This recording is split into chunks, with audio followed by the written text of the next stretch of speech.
how to stream, how to get started, get going, and get good. This is quite a long presentation, so get yourself a cup of tea or hot chocolate or something, settle down, and hopefully you'll be able to gain something from this. I've distilled all my wisdoms down into this presentation, and I'm really hoping that you can gain something from it. Obviously, there's my opinions, my perspectives in the presentation. You can have your own perspectives, and that's acceptable. I will allow it. But this is from my perspective. Here we go. What we're covering today. What are the different channels and what's the difference between them? What equipment do you need? How can you deal with terrible internet? What software programs do you use? What digital assets should you prep before kicking off? What are some basic etiquette communication things you should know? What's the deal with mods? How do you create a unique stream that shares your world? What are some of the benefits of streaming and how can you maximize and incentivize them? How do you stand out, communicate your world, and learn from your audience? And lastly, how can you get word out? So there's a lot of topics that we're covering. That's the order that we are going to be going in. So if you're, looking forward to something specifically, you want to know about mods and you're impatient for that, just know that's where it's coming up in the pecking order. I know a lot of people want to know how to get word out. That's, again, towards the end there. So sit tight and let's get into it. Introduction. I do feel like I probably need to explain this. Who am I? Who am I? Why streaming? But also, why not? So I've actually done a how to stream presentation before, and there are a lot of things that are quite similar to the previous one that I did. But this is an updated version, and I've added things like why not? And I do feel like this is something that's worth considering. It's worth considering. So who am I? My name is Mary Amber.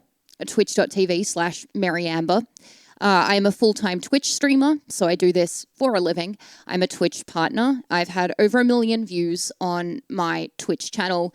This is prior to them removing view counts, so I have no idea how many views I've had at this point, but prior to them removing the view counts, there was over 1 million of them. I've got over 16,000 followers at present. When there was that big Twitch leak, I was in the top 5,000 streamers in terms of earnings. I've raised over $10,000 total for charity via streams, and I have a flail emote. Bragging is a little bit uncomfortable for me, honestly, but you need to know who I am so that hopefully the things I say have some sort of weight to them. I have done this for a while. I've been able to live from it. I've been able to pay my bills and afford food and do some wonderful things like raise money for charity as well. So there we go. Also, I have an accordion, so that's kind of cool. Why streaming? It works. Honestly, this is why I stream, and this is why I stream as frequently as I do. I tried many other different avenues for getting word out about what I do, and for whatever reason, Twitch took, and other ones didn't. Twitch took. So one of the reasons you might find people streaming is just because that's the one that worked for them. Honestly, if I'm being completely transparent, that's why I'm focused on streaming. But also, it works in general. There's a connection that you get through streaming that you don't get through other social networks. It's immediate, so someone in chat can respond essentially immediately to something I'm doing or saying. I can ask a question, I can get immediate feedback.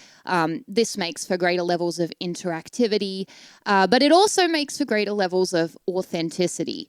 That word, it is a little wanky, and again, a little painful to say out loud, but it's true. It's awfully difficult to keep up an act for hours upon hours throughout a live stream, time and time again. You are live, so you will slip up. It's just guaranteed. There will be technical issues. Again, that's just guaranteed. You are a raw, vulnerable human being when you are streaming. And there are downsides to that. Some people don't like that. But the upside is essentially that it's very human and it's something that is authentic and people can connect to. It's quite relatable. And it's something where I feel it adds to the connection. That there is a greater level of connection because people know it's real.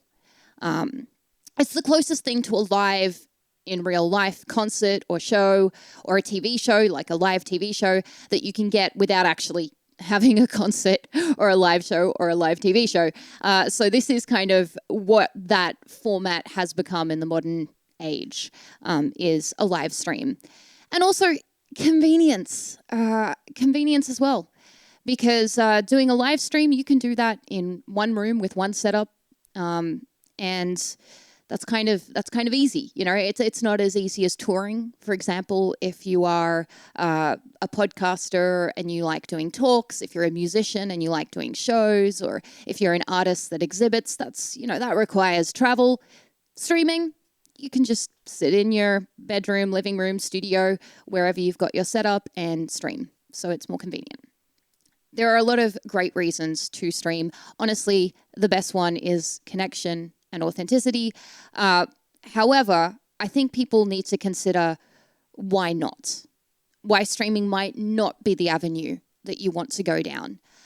It's very easy to get excited about doing everything all at once, especially if you are starting a new, business, brand, artistic project, whatever you want to call it. If you want to get yourself out there on social media, oftentimes you're like, oh, I have to be on everything. I have to do everything.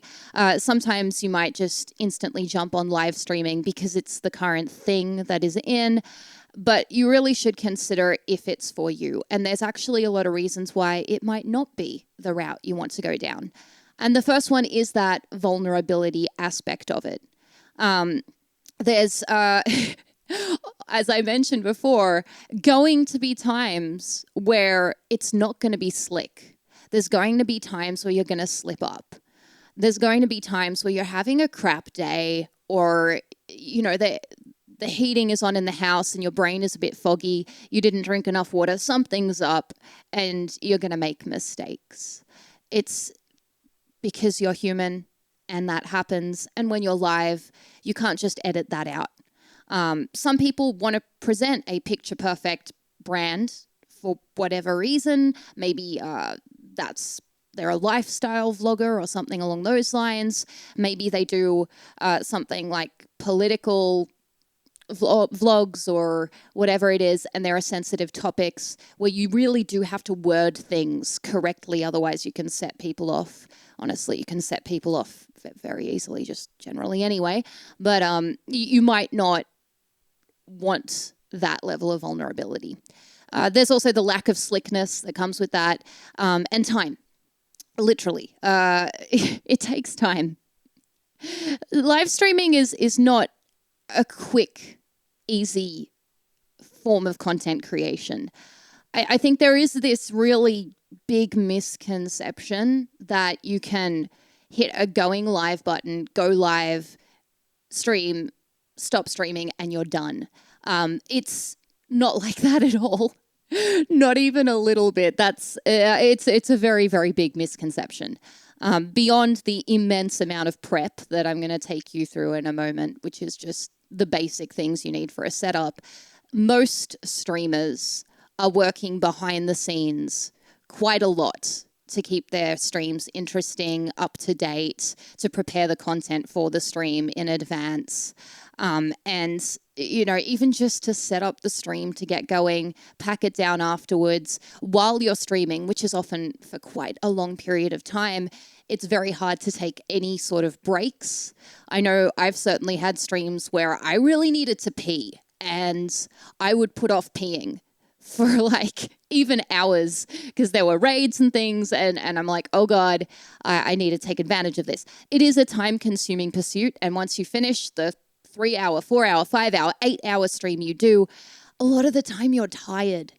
You're tired. So the time that you are streaming is not the only time it takes. It takes time away from the rest of your life as well, because once you've finished, you're tired. You're tired and you're not ready to go film another vlog or whatever it is. You want to collapse a lot of the time. At least that's my experience. There's also a mental toll that streaming takes. And I don't know whether I can really fully cover that properly. But streaming is, as I said, immediate, and you do not have time to process. A lot of the time when people comment on social media posts of any variety, they do so quite flippantly. Sometimes they're looking for a reaction. Sometimes they are just daft. Sometimes they are contributing something meaningful. But you have to respond to that almost instantly. You do see things. Sometimes your mind misreads things as well. And you need to kind of like quickly process those things while you're streaming. And as I mentioned earlier, people can easily take something out of context and go running with it. So you do have to have some level of resilience.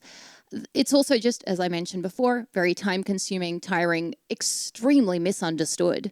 So most people in your life will be like, you should get a real job if you do this full time, even though, as I mentioned before, it's a lot of work, very time consuming. People just don't understand. So there is a mental toll involved. And finally, this is probably the biggest argument I would say that I have against streaming. And when people ask, would you recommend streaming as your ideal form of content creation? I say no for this reason. You do not set up real estate with streaming. And what I mean by that is you can create a YouTube video, have it on YouTube, and be monetizing that for the next 10 years. With a live stream, your monetization is happening in the instant that you are live. Your exposure is happening in the instant that you are live. The moment you stop streaming, it's not entirely done. Yes, there is some level of, clips, VODs, etc., but it's mostly done. If you want to extend the lifespan of your stream at all, you have to share that elsewhere. You need to share your clips on Reddit, I suppose, or Instagram, Twitter, wherever it is. And arguably, you could make those clips not on stream. And it would be possibly actually easier to make something shareable that way. So you are not setting up real estate. You are not setting yourself up for the long run. You will be okay for as long as you have viewers and viewers that are generously contributing to your existence. And this might be an unpopular opinion, and I know people will yell at me for saying this, but from my experience, viewers in general are pretty fickle. They will tell you they love you until the end of time, and they will go into the afterlife following you. Maybe not, but they will tell you they'll be there for you. However, if you don't stream for an extended period of time, for whatever reason, they will go elsewhere. And there's every possibility they won't come back. They have every right to do that as well. But from what I found, it's very hard to take a break from streaming. There are consequences to doing so. And if you are going to take a break, you're going to want to keep posting on the other social media sites. You can't just set up real estate and let it run. Like I said before, there are ways you can set up real estate. So making YouTube videos is an example. Podcasts are an example. Setting up products of any variety, digital products, physical products, that's real estate that you can keep and you can continue to monetize. You can continue to grow your audience. You can continue to get everything from exposure to, collaborations and opportunities from that content that you make. You do not get that from live streaming. So bear that in mind when you're about to go on your live streaming journey. Go into it with your eyes open. There are pros and there are cons. Different outlets. Options, my friends, options. Twitch may be where I'm at, but it's not the only option. So I'm going to go through Twitch, YouTube, Facebook, Instagram, TikTok, and some other obscure network. Woo. Twitch is focused on the live streaming. The length expectation is 3 to 6 hours. That hasn't changed. It's still a very long-form platform. The monetization is very good. Honestly, it's very good. We do a lot of bagging on Twitch, both as Twitch streamers, and I know a lot of non-Twitch streamers, a lot of bagging on Twitch, but there's one thing that they have mastered, and that is making monetization very good. There's a lot of encouragement for people to subscribe and to contribute financially towards the well-being of the streamer. And that's not something that is emphasized on any other platform nearly as well. So I have to give props where they're due. The audience is very saturated. I'm sorry, the first mover heyday is past. You can still break through, but it is very, very saturated, especially because searching for a streamer usually happens through categories. So when you're searching for a music streamer, you're usually going to the music category. That means you're seeing all the DJs, you're seeing all the pianists, you're seeing all the metal musicians, you're seeing all the singer-songwriters. Everyone is there combined. If you're going to another platform, for example, YouTube, TikTok, etc., Instagram even, you would usually type into a search bar. Most of the time you wouldn't type the word music, you would type in metal music or piano music, and therefore you get a smaller selection of results. So it's very saturated because the categories are quite large. They have introduced tags, but people do tend to still just go for the big categories. Also, often people find their streamers and they just kind of stick to them as well. So it is a very saturated platform. You may have heard people say it's very hard to break through on Twitch. There was actually a period of time where it was pretty good in certain categories because there weren't as many people. I would say now across the board, it's pretty saturated everywhere.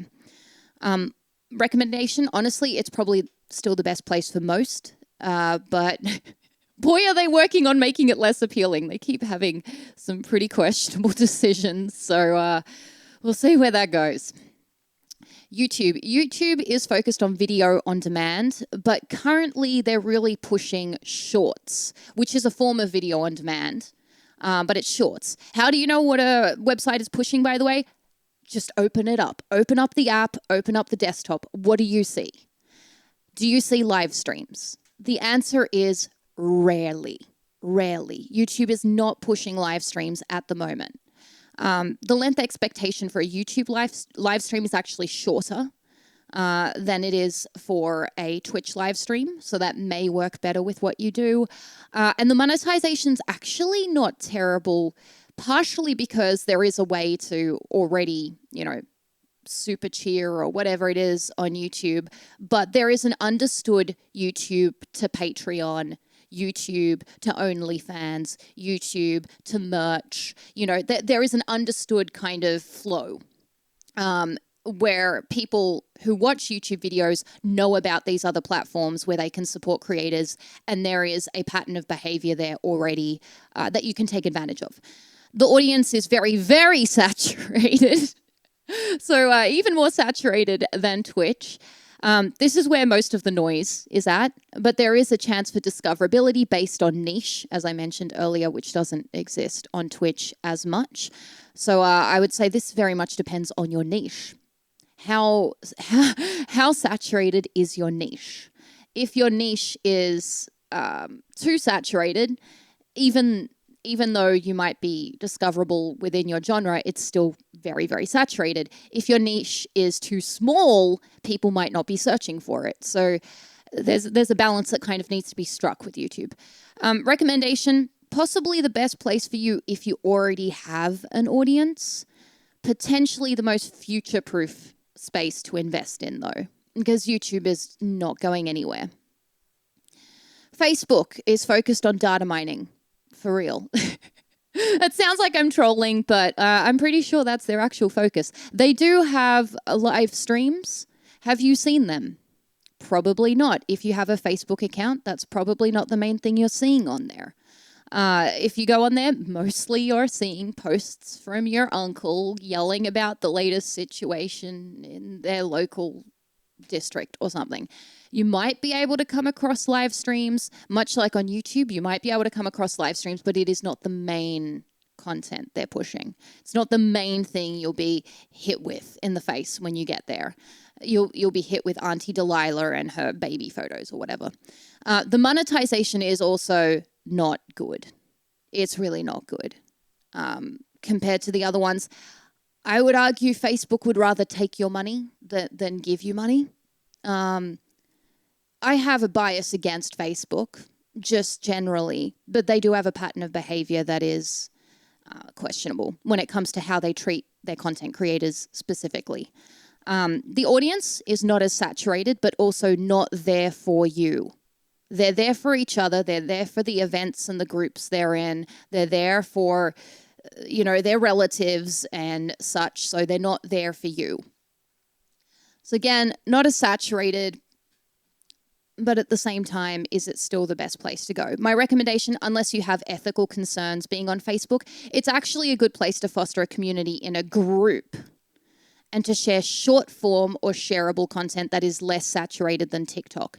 It's actually a really great place specifically for groups, and it's an untapped area for things like Reels or TikToks. They have their own version of that, and it can get shared quite a bit because Auntie Delilah will share your video if they find it entertaining. So it's still not the world's worst place to be doing your social media stuff. It's just I wouldn't recommend live streaming on there specifically for the reasons stated. Instagram, focused on, I'm not sure they know. I'm not sure they know, but not live streaming. They do have live streaming on there. It's got a very short length expectation. The monetization's actually not terrible because much like with YouTube, there is a pattern of behavior that's been developed that people are aware of, where people go from Instagram to buy merch or Instagram to pre-order an EP. I know I have pre-ordered music from many musicians' pages on Instagram. It's a thing. Also, brands love Instagram if you're ever going to be doing sponsorship deals. So you might notice some people who have a large number of followers who only post videos of them showing brands at this point because brands love Instagram. My recommendation is actually to build up a follower base on there and then live stream. Like actually do live stream once you have a follower base on there, because if you are live on Instagram, at the very, very top of the page, the moment someone opens the app, they can see that you're live and there's a little animation around your picture and everything. So they're drawing attention to it. It is a way to get attention. It's just the only people that see that are your followers. So if you don't have followers, then it's not really going out to that many people. If you don't have a follower base on there, live streaming is not the way to build one. Build your followership through other means, photos, short form content, etc. TikTok is focused on short form content and destroying the planet. I have biases here as well, but I think I would not be the only one that holds this perspective. The length expectation is short, even for a live stream. People here have a short attention span, and you are punished for not holding people's attention span. The monetization is actually a joke. It has the worst conversion to dollars by far. This is really well known amongst content creators. I don't know how well known it is outside of that. Brands give it the worst, conversion as well. So you have to have a lot more followers on TikTok to get the same amount of money as you would posting on a different network. This is despite the fact that it is actually a place where you could be discovered. It's saturated and with a short attention span. If you're going to pursue TikTok, be ready to commit. There is a chance for infinite discoverability because the algorithm is wired to randomly catapult people into virality. It's actually one of the engagement tactics that they use. One of the questionable tactics, if I'm being honest, because again, I don't think it's great for people's mental health or the planet, but it does mean that you could randomly be catapulted into virality, and that's obviously a very useful thing if you are a content creator. But it's a lotto, and it requires a lot of consistent commitment. Also, don't trust the numbers. They are very inflated and misleading. There is plenty of evidence that they have played around with those, again, to increase engagement with the application. Yeah, there's a lot of people on TikTok. You could be discovered on TikTok. There is infinite chance for discoverability. However, you do need to be committed. I know of multiple people who build up big audiences on TikTok. They take a break, and when they come back, every time they post, they get 200 views. They get 300 views because they stopped posting for a period of time. And their content is phenomenal. It's got nothing to do with the content. So you have to be willing to post regularly on there. Recommendation, unless you have ethical concerns being on TikTok, it's a good place to both build up your audience and do live streams for exposure or discoverability. The conversion is, however, notoriously abysmal, and you can actually lose everything out of nowhere for seemingly no reason. There are bans, even though they say there are no shadow bans, there are definitely shadow bans. It can come out of nowhere. It's usually done by a robot, not by a human. So it could pick something up in your video that wasn't even there and ban your account. And this is not even uncommon. Some other obscure network woo. Now, people often bring up, like, new live streaming platforms. I get emails from new live streaming platforms all the time. I think right now everyone's talking about Kick as well. I would actually put Kick in this category. They haven't, in my mind, proven themselves to join the other ranks yet. So you could say there's a first mover advantage. I would say with something like Kick that is getting a lot of hype, there's no harm in streaming on there a little bit while the hype is there, just to get the few people you can get. And I mean, honestly, it'll probably die, but maybe you'll get a few people in that small period of time. But yeah, if you get on a network fast enough, there is a first mover advantage. But you're putting a lot of work into these things. I mentioned earlier how much work goes into live streams. It's a lot of work. How tolerant are you of risk? How much of your time and your life are you willing to sink into that gamble? Think about that. My recommendation, honestly, is don't do it. And I'm sorry to probably well-meaning smaller live streaming networks for saying that. But honestly, I've been on many different platforms that have died, from Google Plus to Sue. My biggest following ever actually was on Google Plus at one time, and it's gone now. Putting a huge amount of time investment into something that's going to disappear actually really sucks. It really, really sucks. So up to you. What's your tolerance for risk? Final recommendations.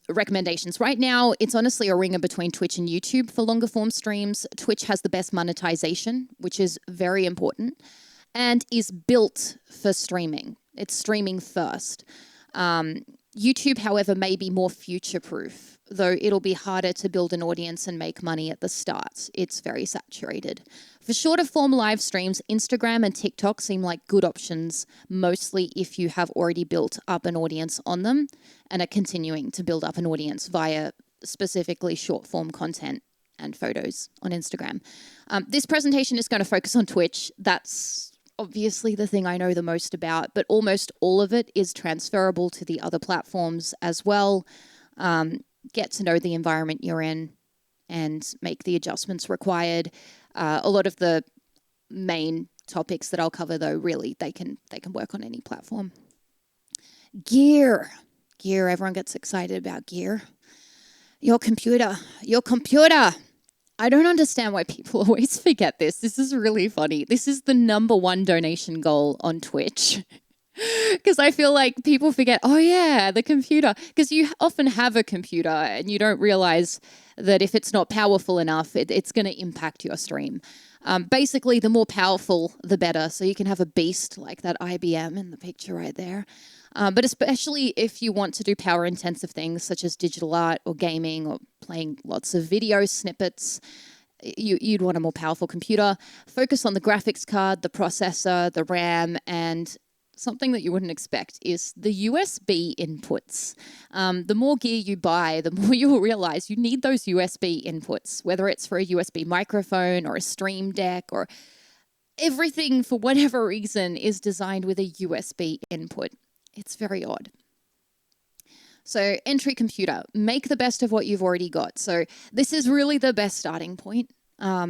Before you go out and you run and you buy yourself a new computer, remove the excess files on your computer to a hard disk drive, uninstall and remove the programs you don't use, remove things from the desktop specifically, just store them elsewhere, and defragment your computer. If you do all of these things, you're actually going to optimize your computer and it's going to run better for you. Your currently existing computer may actually be enough. So try all of that first, especially if you don't have the money to get a new computer straight off the bat. I know I didn't have the money to get a new computer straight off the bat, but there are ways of, optimizing what you do have to make the best of it. The ultimate computer is either a powerful gaming laptop if you need to be mobile. I recommend MetaBox for Australians specifically because they're an Australian company, but also because you can customize like literally every part of the computer and it's not obscenely expensive. Or a powerful custom desktop tower otherwise, with all the USB inputs, all of them. If you don't need to be mobile, really a desktop tower is going to be cheaper and probably better in terms of, heat issues. Your camera and a stand for it. Don't forget the stand. Get an external webcam at very minimum. At very minimum, just so you can place the camera, because if it's on a laptop, that makes it very difficult to put the camera where you want it. A good cam is especially important for visual mediums, such as visual artists, performers, cosplayers, etc.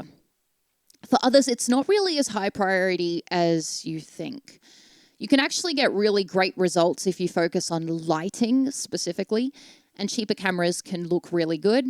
Right now you've got my face just here in the corner. I am using a DSLR with a fancy lens and it's wasted. It is absolutely wasted on this situation. A webcam would do this just fine. It's not improving the stream to any notable extent. An entry camera would be the Logitech C920 and C922. They're still kind of the stock standard starter webcams. They really are. There is a Logitech Stream Cam, and I mean, this is my opinion on this. You can disagree with it. It's a little bit more expensive. It will give you better frames per second, and you can do vertical videos. Has a motion sensor. I'd honestly say, though, that the extra expense is not necessary if you just want to start a camera, if your goal is to eventually move to a DSLR. The C920 or C922 will give you very, very similar results. And if you want vertical cam, use your phone. Phones have great cameras on them. The streaming services that want vertical video, they only want short form content anyway. Save the money and put it towards something else. There are better uses for the money. There's also the Logitech Mevos, which are amazing. So I do have to mention, I did actually do a deal with Logitech Mevos where I had a sponsored stream, and that's the only reason I know that Mevos exist. So full disclosure there. But they are absolutely phenomenal. They're so good. I wish they were around when I first started streaming because they're wireless, so you don't have to plug them into a computer or anything. They're super easy to pick up and move around. You can connect a bunch together. They work on their own software. Both the visual and the audio is decent as well. They're a bit more pricey, but they're really great for giving some freedom if you want to be mobile. So I have to say I do highly recommend those as well. The standard camera, at this point on Twitch, honestly, DSLRs are the norm. There was a time where that was fancy. Now this is normal. They are no longer the ultimate camera. The easiest way to achieve the DSLR camera look is get the cheapest Sony camera, A6000 or above, that you can find. And that's only because they work the easiest. You can get a Canon to work. You can get another camera to work. The Sony ones just work really easily. That's all. Spend the money on a good lens instead of a super fancy camera.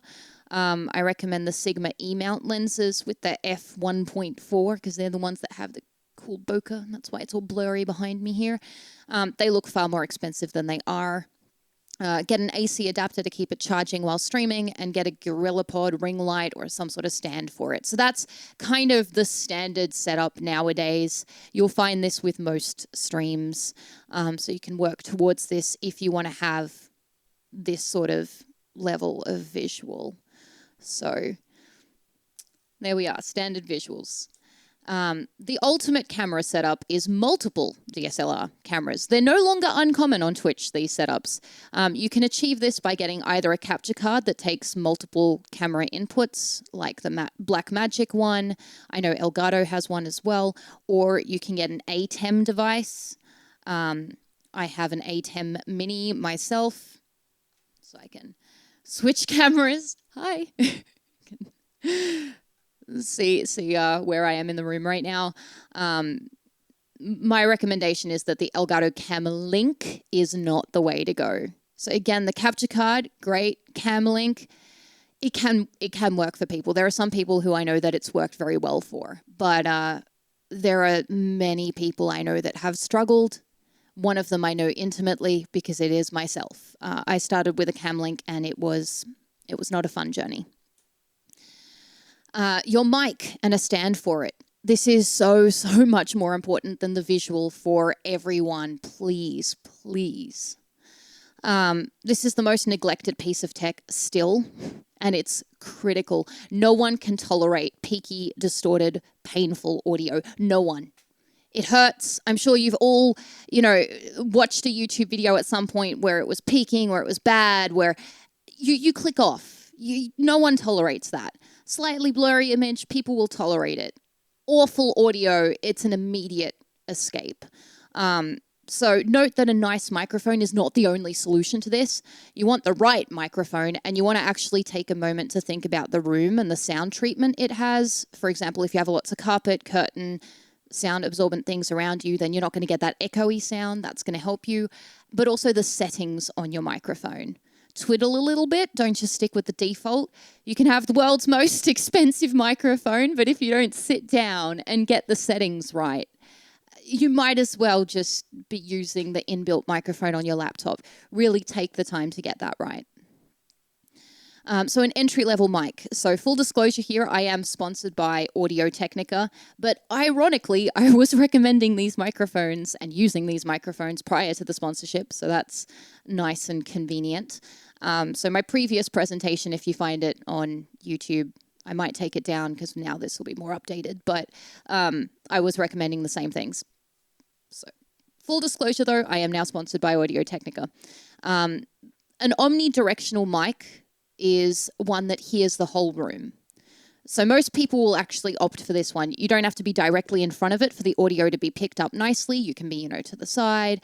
I'd actually recommend the Blue Snowball mic as a super entry-level one because a lot of people start with that one, and it's really not a bad start. It actually has a pretty good sound.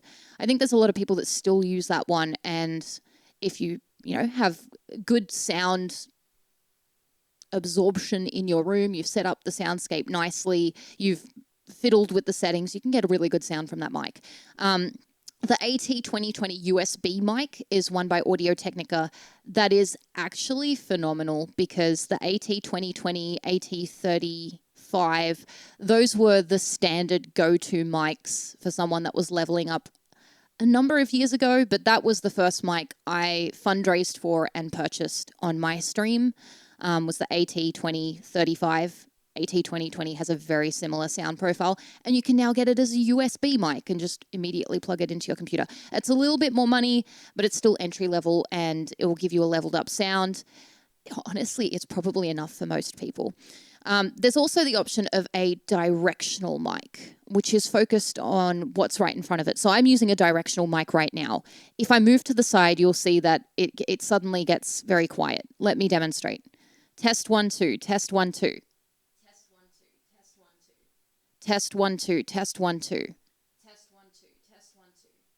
I'm not speaking quieter. It's just the microphone's not picking it up as much. That's a directional mic. These are pretty useful for certain situations. If you're doing a podcast and you want all background noise drowned out, or if you want to separate sounds, which is what I do because I play guitar and sing at times, So I don't want the microphone picking up the guitar and then to have the mixer picking up the guitar separately, because then you've got two guitar sounds being picked up and there's all sorts of issues with that. So if you want to separate the two, then a directional microphone may be the way to go. It's also great if you fart or scratch your balls, that won't be picked up. If you are even working on, like, say, a keyboard and your keyboard's really loud, and you don't want those tapping sounds picked up, then a directional mic could help with that too. So there are actually multiple situations for that one. I'd recommend the AT2040 USB mic as a starter level. It's basically the directional version of the AT2020 USB mic. It's got a really nice sound profile too. So they're a good option. Obviously, there are others on the market. If you are looking for an omnidirectional mic or a directional mic, when you're in the store, say, I want a directional mic. I want an omnidirectional mic, whatever it is, and people in the store will help you. Though I can recommend both of those microphones. I own both of them. I've used both of them. They're both pretty good. The standard audio, in the past, I'd recommend the AT2020 or AT2035, as I mentioned before. For a while, that was kind of the standard go-to. It's probably the most standard go-to model even now for the pro streamer sound. But it's great that they've got a USB edition because that makes life a lot easier. The ultimate audio, everyone right now is seeing the SM7B. I'm sure everyone's heard of this microphone. This is kind of like the go-to ultimate microphone that people often mention. I'm a musician, but for the regular streamer, honestly, I don't think this is necessary. However, for those that are curious, or maybe you're a musician as well, an audio interface or mixer where you can EQ control all the sound would be a great thing to have. I use the Studio Live AR8. I don't actually think that one's available anymore, but Studio Live, they're a good company. Good brand. PreSonus is the company. There we are. Many mixers will do the job. So there's the QX1002 USB by Behringer that I know a lot of people used, and the MG10XU by Yamaha is another very, very popular option. A good microphone, the AT2035 is still a go-to for a lot of people. As I said, that was the first one I fundraised for. It was the one I was recommended by someone else to get, so it's still a bit of a go-to, but the Shure SM7B is very, very popular. It's a very pricey microphone. It has a really good sound, but I really genuinely think for most people it's overkill.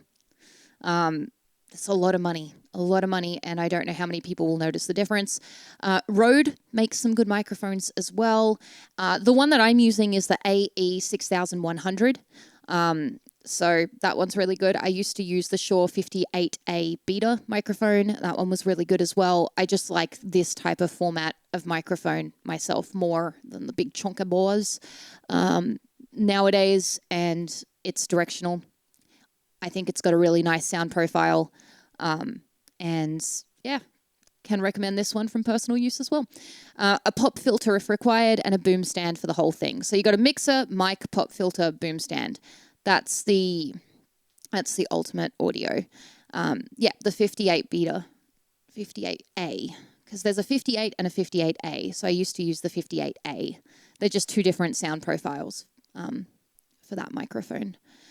Headphones. Oh yes, that thing you immediately want to spend all your money on. It's funny, people forget about the computer, they go all out with the camera, they don't spend enough on the microphone, and then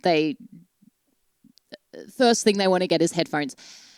Please prioritize the microphone and the computer. I know this is the fun one, but do this after. Worst comes to worst, you can use your little iPhone earbuds and it will actually be okay. Two approaches. Over ear for comfort.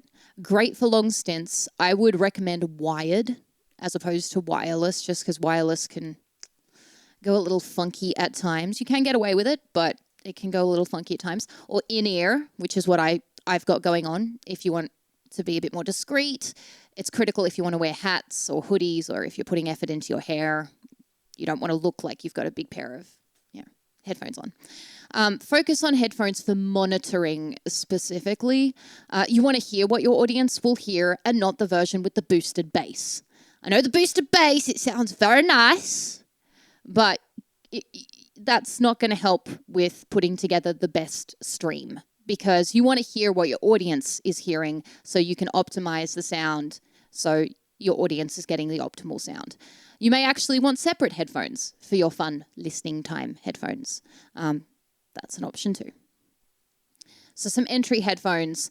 And again, this is funny because I made a very similar presentation to this years ago, and I am sponsored by Audio-Technica, but these were the exact ones I recommended back then, and they haven't changed. So headphones from Audio-Technica, Sennheiser, or Bose are generally all great. In the past, I'd recommend the ATH MT20X by Audio-Technica. It's still honestly a really great deal. $89. It looks pro. It sounds pro. Honestly, I don't even think you'd need more than that, or an equivalent headphone set. I really don't. Headphones are for you. You do want them to be comfortable, but they're for you. Having better headphones will not improve the experience for your viewers. In-ear, I prefer the ones that wrap around the ears personally because they don't fall off as easily. I use the ATH E40s by Audio-Technica, which are actually the cheapest of those wraparound in-ears. But I don't actually feel any need to upgrade to the ATH E50s or ATH E70s. I just don't see the point of that. These are fine. They're fantastic. Over-ear for your standard headphones. The go-to for a while has been the ATH M50s by Audio-Technica for a lot of people. Again, this was in my previous presentation. I am sponsored by Audio-Technica, but these were like the go-to headphones that a lot of people would recommend to people. They still are, but there's so many options. There are so many options available. You are drowned for choice. You really are. Walk into your local tech hardware, whatever store sells headphones, and you will see there is a wall of them. You can pick the glittery one if you want, or the one with cat ears. In-ear, I use the ATH E40, as I said before, which are the cheapest. I don't feel the need to upgrade. But the Shure SE 215s, they're the Shure equivalent. They're a bit more expensive than the Audio-Technica ones. I've used those before as well. They're also great. And again, I don't see the need to upgrade those to the SE 425s or the SE 535s, which are the more expensive versions of those either.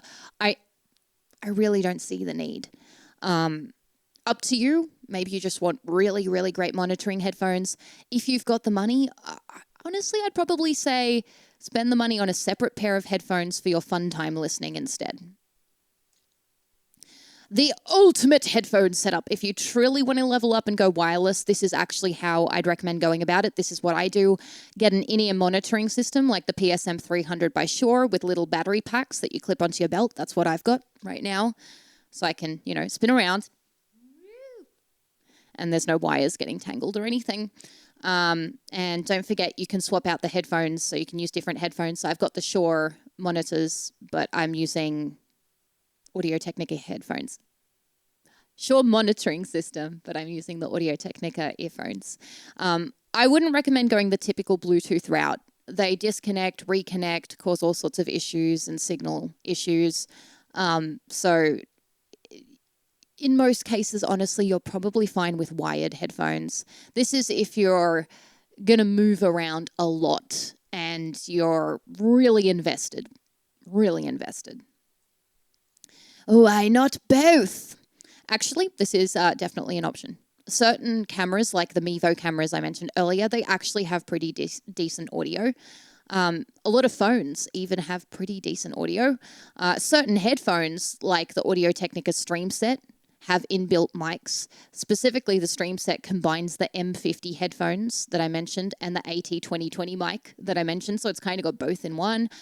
You'll pretty much always get better results with bespoke gear because then you can choose exactly what you want. But especially if you are not the focus of the visual or you don't mind the aesthetic of the headset, like, you're a gamer, your main cam is actually the game, or you're a traditional artist whose main cam is their art, or you just like the look of it for whatever reason, you can save some dough and spend it elsewhere. The combos are not terrible. They're not terrible. Lighting. Why do people upgrade their cameras? Why do people just upgrade their cameras? Obviously, upgrading cameras is good, but why don't people think about lighting? Lights are so much cheaper and they make actually a much bigger impact. Yes, I use the word bigger impact than the camera. Much like optimizing your computer or adjusting the settings on your mic, you don't need to throw the baby out with the bathwater. Make the best of your current camera and optimize your lighting. There are great little face lights that give just enough to ensure you don't look like you're telling ghost tales at a campfire, and great softbox or ring lights to give your whole room a professional look, and they aren't that expensive. Some easy recommendations. Face light. Elgato is going to hate me, but you really don't need an Elgato key light. They're $350, which blows my mind. It blows my mind. I have a Logitech Litra Glow, which you can see in the little picture beside the text there. It's essentially the same thing, and it's $80. And you know what? You could probably just use a lamp or natural light or something off eBay that's much cheaper to get the same effect. So if you have the money, if you want the most pro stream looking setup, then you can get yourself an Elgato key light, but they're very expensive and that money might be better invested elsewhere.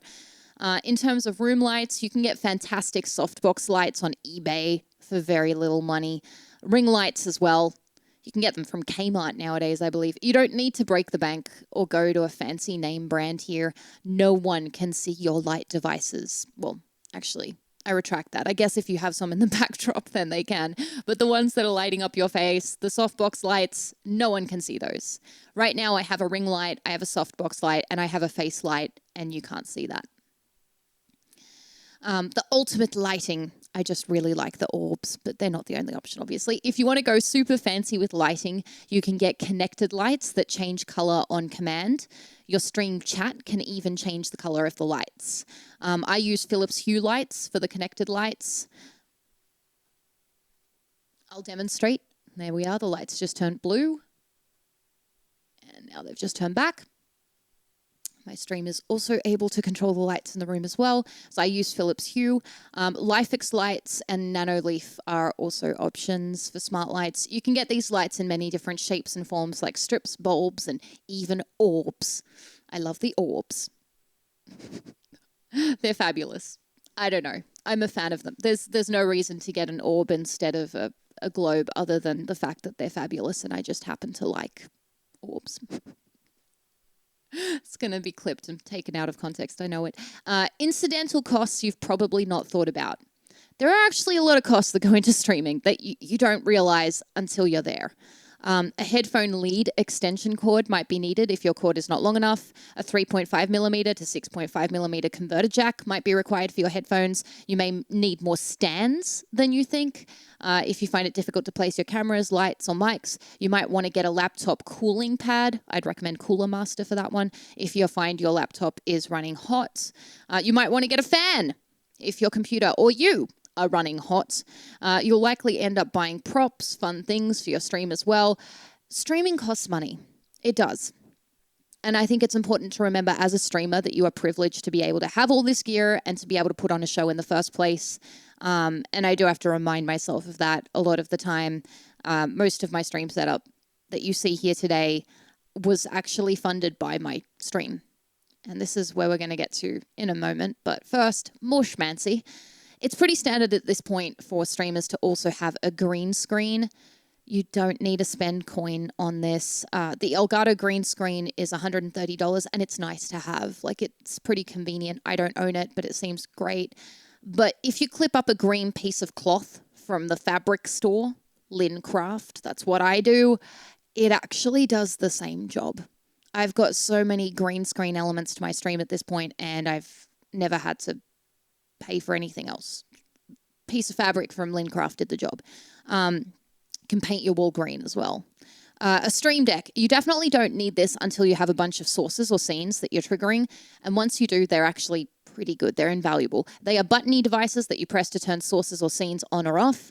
I would say to get a stream deck that correlates with how many sources or scenes you're controlling. I have a Stream Deck XL, but I have over 500 sources on my stream.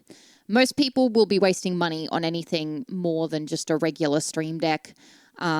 It's not worth getting a giant one if you don't have that many sources or scenes. You can have folders in your Stream Deck as well.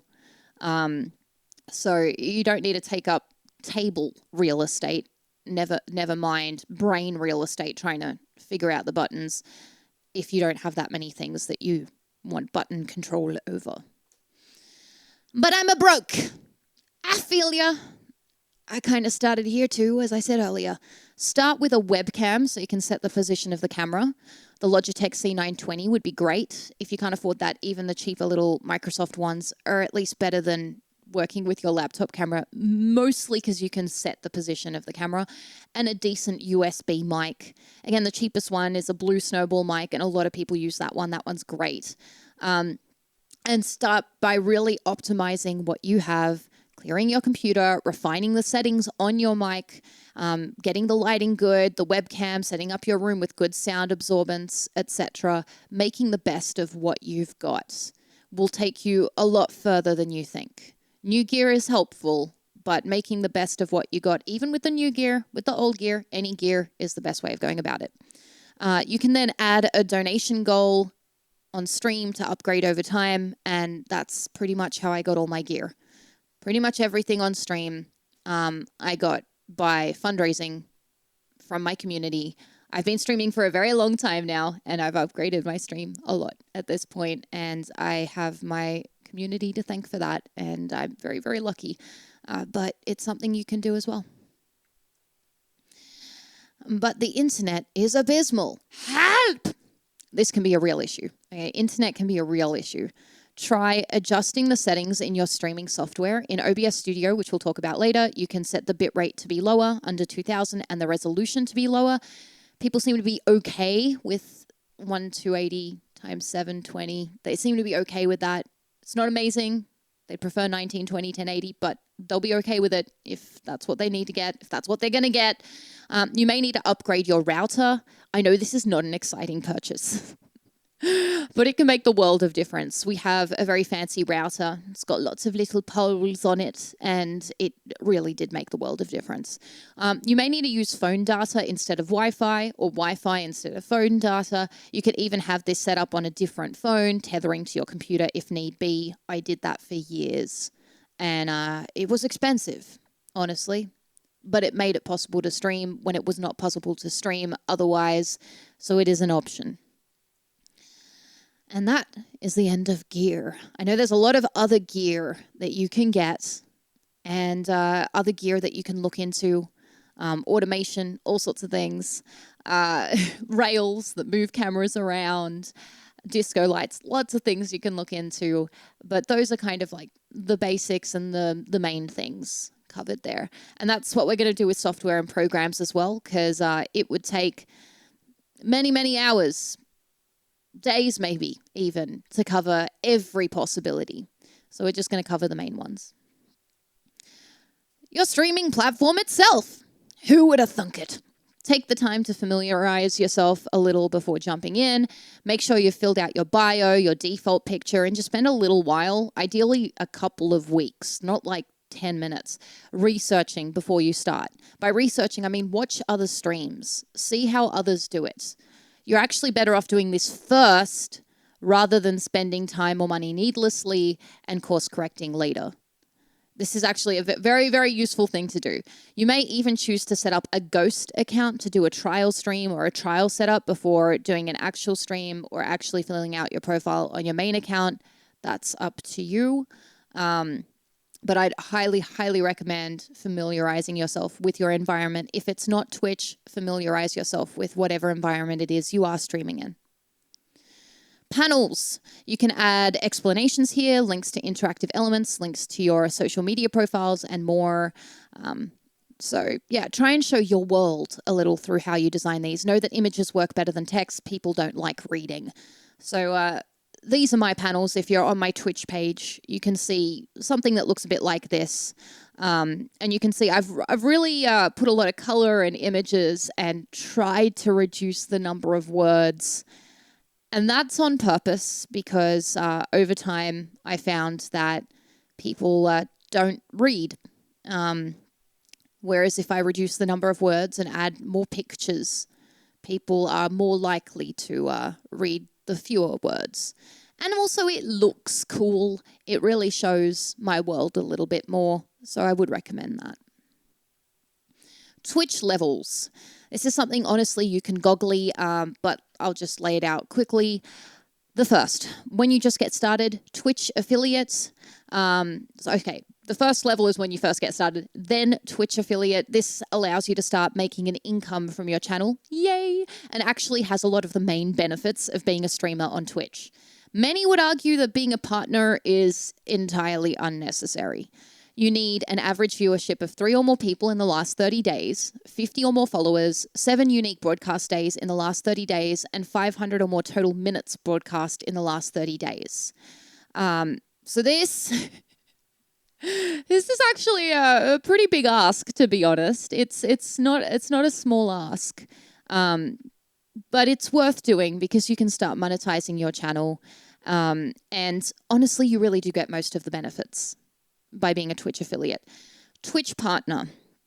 This is a tricky thing because Twitch is gamified, and there are a lot of things that are, push you, and the mental game is pretty strong in making people feel like they need to be partner. It's the most important thing ever. But it really mostly gives you extra emotes and not a lot much more at this point. There's more video on demand storage. There's the ability to start a stream team, animated bit badges, and very slightly more ad revenue. None of which are honestly that critical. They're really not. You can store your videos on YouTube. You can start a stream team on a different platform.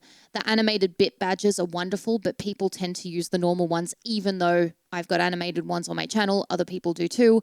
And the ad revenue really is just that the fees associated are paid by Twitch as opposed to being paid by the streamer. It's not a ginormous jump. But being partner can actually be a good look. It could be good for social proof, and it could just be a fun thing to aim towards with your community. It's certainly not a bad thing to go for. Just want to make sure that people don't think it's the be-all, end-all. What you need to become a Twitch partner is an average viewership of 75 or more people in the last 30 days, 12 or more streams in the last 30 days, and 25 or more hours streamed over the last 30 days. Really, the hardest one here is that first one, an average viewership of 75 or more people in the last 30 days. That can be very, very difficult to get. It doesn't count things like raids, which you'll learn about later, which is usually one of the main ways people boost their numbers. So it's tricky. It's tricky to get. It's a pretty big achievement if you do. So if you have gotten Twitch partnership, congratulations on that, because it's very hard to do. Honestly, even getting Twitch affiliate, like I said before, is not easy to do. If you read that list, that's not easy to do. So it's something you should be proud of if you manage it. OBS Studio. I would recommend this over Slobs, which is the main alternative, though you can look into Slobs. Honestly, the two work very similarly. I recommend OBS Studio because if you end up going down the same pathway I've gone down and you end up having lots and lots of sources, I found Slobs was not able to handle it. So that's why I recommend OBS. OBS allows you to add overlays, take screen captures, integrate other programs, add videos, add images, etc., and it is free. So that's kind of what OBS looks like, and that's my mug. That's what I looked like while I was making this presentation. So yeah, you can see it's pretty nicely streamlined. It might be a bit scary the first time you see it, but there's a little start streaming button in the bottom corner there. You click on that to start streaming. You can see the mic levels there. You can see the little faders to adjust those. And I'll take you through a little bit of how to get started with it. Install OBS Studio on your computer, so you can go to the obsproject.com website to download that. Go to your Twitch profile, your default pick at the top right of the screen, click on that. That takes you to your Create a Dashboard settings, create a dashboard, then settings, and then go to stream. Once you follow this kind of like flow, you'll get to a point where you can copy your primary stream key. That's what it's called, primary stream key. Copy that to a notepad file. Then you can go to OBS Studio, settings, stream, and paste in your primary stream key where it says stream key. Don't share around your stream key. Keep that private. That's something you definitely don't want other people to see. While you're here, you may want to change OBS settings to reduce bitrate, etc., depending on how good your internet is. If your internet is terrible, the settings is also where you change that. But once you got your stream key in OBS, this means when you hit start streaming, it's going to stream on your channel. Streamlabs. This creates dynamic responses in your stream when people cheer, donate, raid, subscribe, etc. It allows you to set goals people can help you achieve, like donation goals. It keeps a track of your stats and donation messages so you can revisit them, and it's also free. Stream Elements is very similar and a good alternative. I actually use both Streamlabs and Stream Elements, so you can even use the two together. Note, Twitch has its own built-in version you can now use to do this as well, but most people still use Streamlabs or Stream Elements as it's more customizable and road tested. Though keep an eye on the Twitch stuff because maybe the Twitch ones will become more mainstream and get better over time as well. So I've got little arrows pointing towards some of my Streamlabs elements that I'm going to talk about. I've picked these two specifically. You can see the little cat in the middle. We'll speak about that in a moment as well. So getting started. Firstly, set up donations. Go to streamlabs.com and click on Dashboard. Log in with your Twitch account. The way to do that is essentially to be logged in on Twitch at the time that you click on that. Then link up your PayPal or bank account by clicking on Settings, Donation Settings. Copy the Your Tip page URL at the top right of the page into a notepad file. Then when you create a panel on your page, you can link to that link. You can also add fanciness to your stream. So like you saw that jar earlier and that text. When you're on Streamlabs, there's some really honestly quite intuitive ways to create widgets. And once you have, copy the URL of the widget onto a notepad file. So the word copy that's being pointed at there. Go to OBS Studio, click the little plus under sources, choose browser source. You can call it jar or whatever it is. And then you paste the widget URL into the URL space and click OK. Then you've literally got the widget. That's it. You can resize it, move the widget around in OBS to where you want it, and it will react dynamically to what happens on your channel. If you're an advanced code monkey, you can even custom code widgets within Streamlabs, which is what I did with that text there. So I'll just go back and show you. That text there is custom coded. You can get a donation goal that's not custom coded. I just wanted to demonstrate that the two are both options. So if you're really into coding, this is your chance. Adding Twitch extensions. So if you saw in my panels there were certain extensions, like you can get a leaderboard, the Streamlabs leaderboard, like that one there, which shows how much people have contributed towards your stream. So to add those, click on your picture at the top right corner of Twitch, click on Create a Dashboard, click on Extensions, and click on the name of the extension that you want. Then follow the instructions of the extension to customize it and add it to your stream page. So there's a lot there. Honestly, each extension works a little bit differently, but I found a lot of extensions, they do a pretty good job documenting how to get them installed. Capamon. I get a lot of questions about this little guy. That's the little cat. That's the little cat that you saw earlier. I'll bring it up again. That little cat right there that's yawning. I get a lot of questions about that one. You can add an animated stream mascot. So mine's a cat, but there are other ones as well, that says hello to people when they first join and reacts to the things they type. I have a referral link for that one. Capamon.com/ref equals Maryamber. You can use that if you'd like, or you can just type Capamon into Google and you'll probably get there as well. It's free, or you can pay for different creatures or mutations. I actually paid for mine because I was determined to get that exact cat. I wanted it to look exactly like that. If you're not as finicky as I am, you can get away with using it for free. But some people pay for some strange things. Nightbot. This is your go-to bot to automatically post things in chat at timed intervals or bring up blocks of text or links on command. And this one's free as well. There are alternatives to Nightbot. This is not the only one. This is the most common bot, but it's not the only one. Most of the other bots will work very, very similarly. So you can type things into the chat like !you rock, press enter, and it will bring up an automatic response from the bot. Get started by logging in with your Twitch account. Again, you have to be logged in to Twitch and then just that will log you in. Go to spam protection and disable everything. Trust me on this one. Otherwise, your bot's just going to boot everybody. It's, yeah, the spam protection's pretty strong. It's pretty strong. Go to commands, custom, add command, create a command, and then you can create commands like shoutouts or such. So you can type in the command name, like, for example, !robots, and then you can type in things like -me if you want it to come up in a specific way.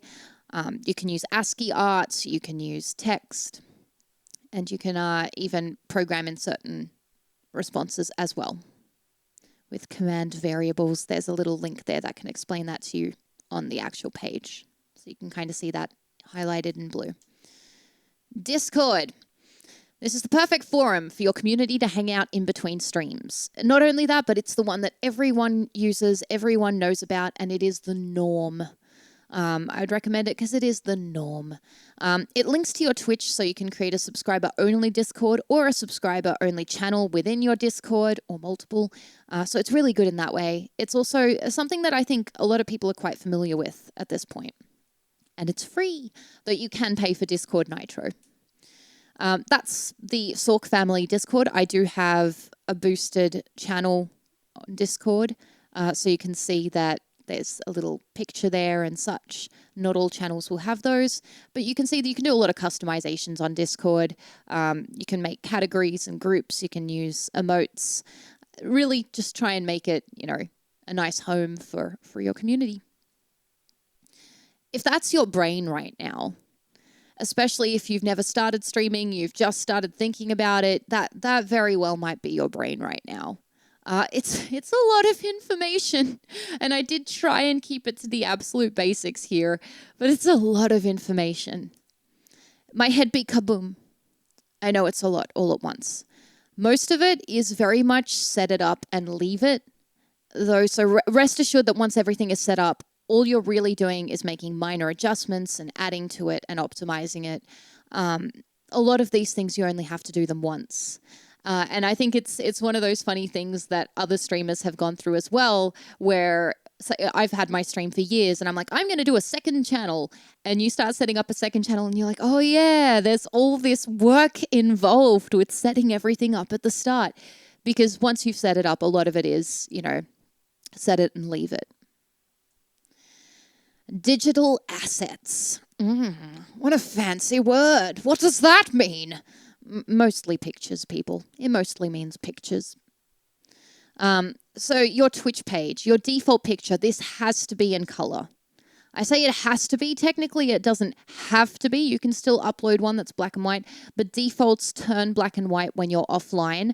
So it can be confusing if your default is black and white in general, especially to people that are new to Twitch. I put a little screenshot there so you can see the people who are live are in color and the people who are not live are in black and white. Your video player poster is also something you'd want to make, and your info panels or headings. So that's my default picture right there. I just recently updated it.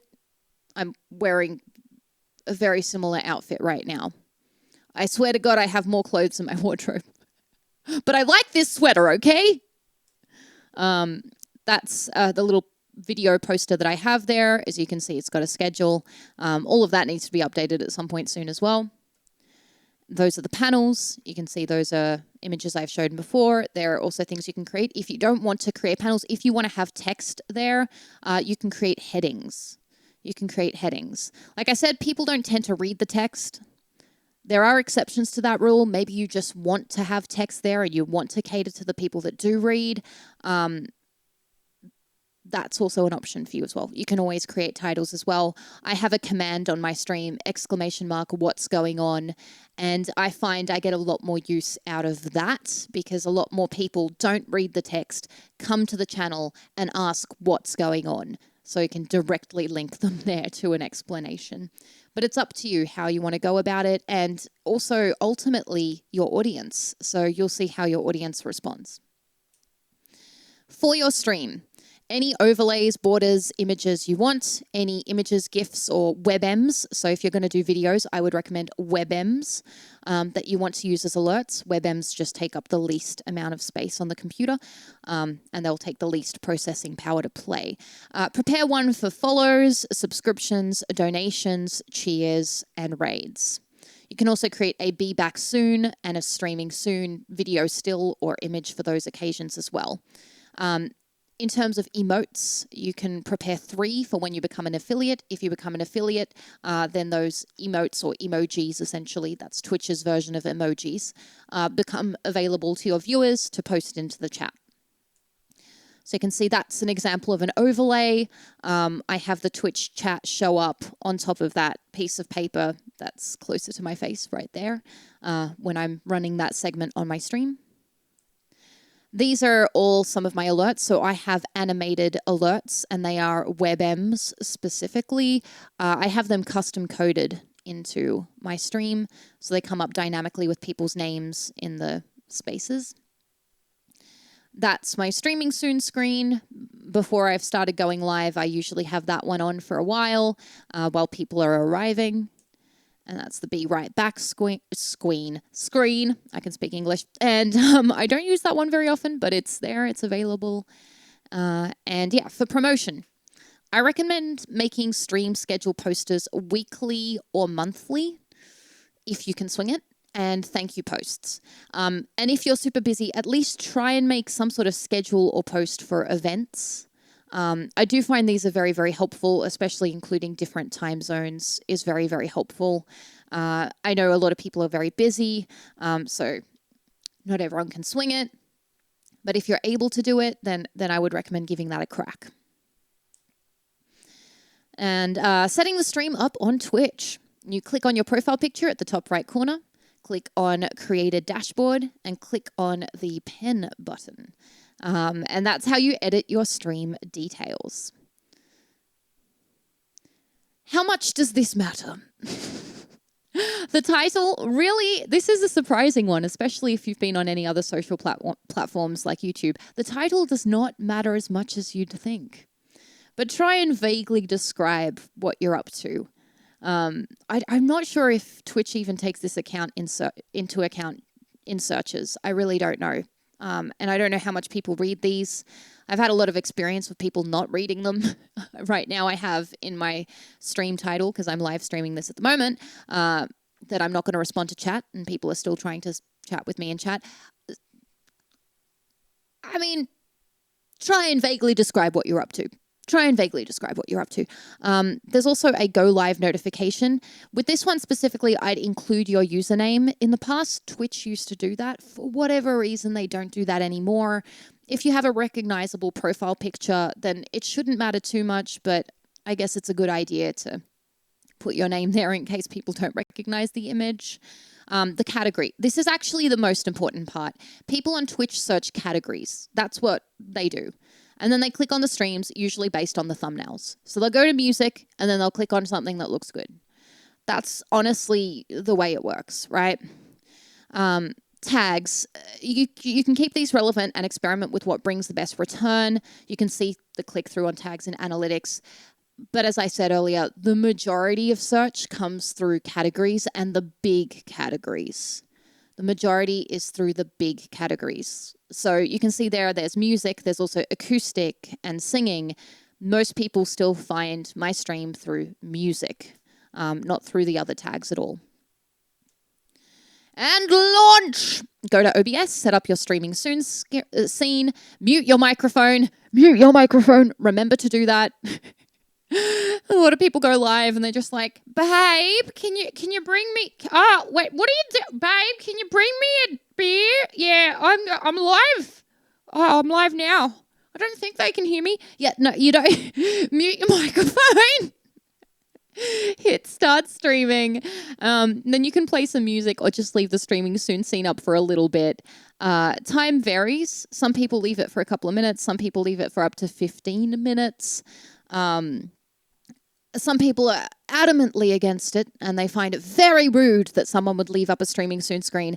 But honestly, as I see it, I think it's better for you to have that up while people are arriving, so you can give the majority of your audience the best possible show rather than wearing yourself down over the first 10, 15 minutes while no one's there.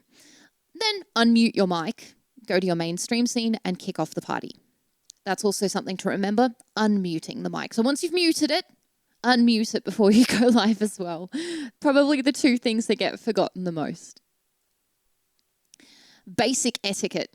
So in the past time I did a how to stream on Twitch presentation, I had this much further on in the presentation. This time I'm bringing it forward.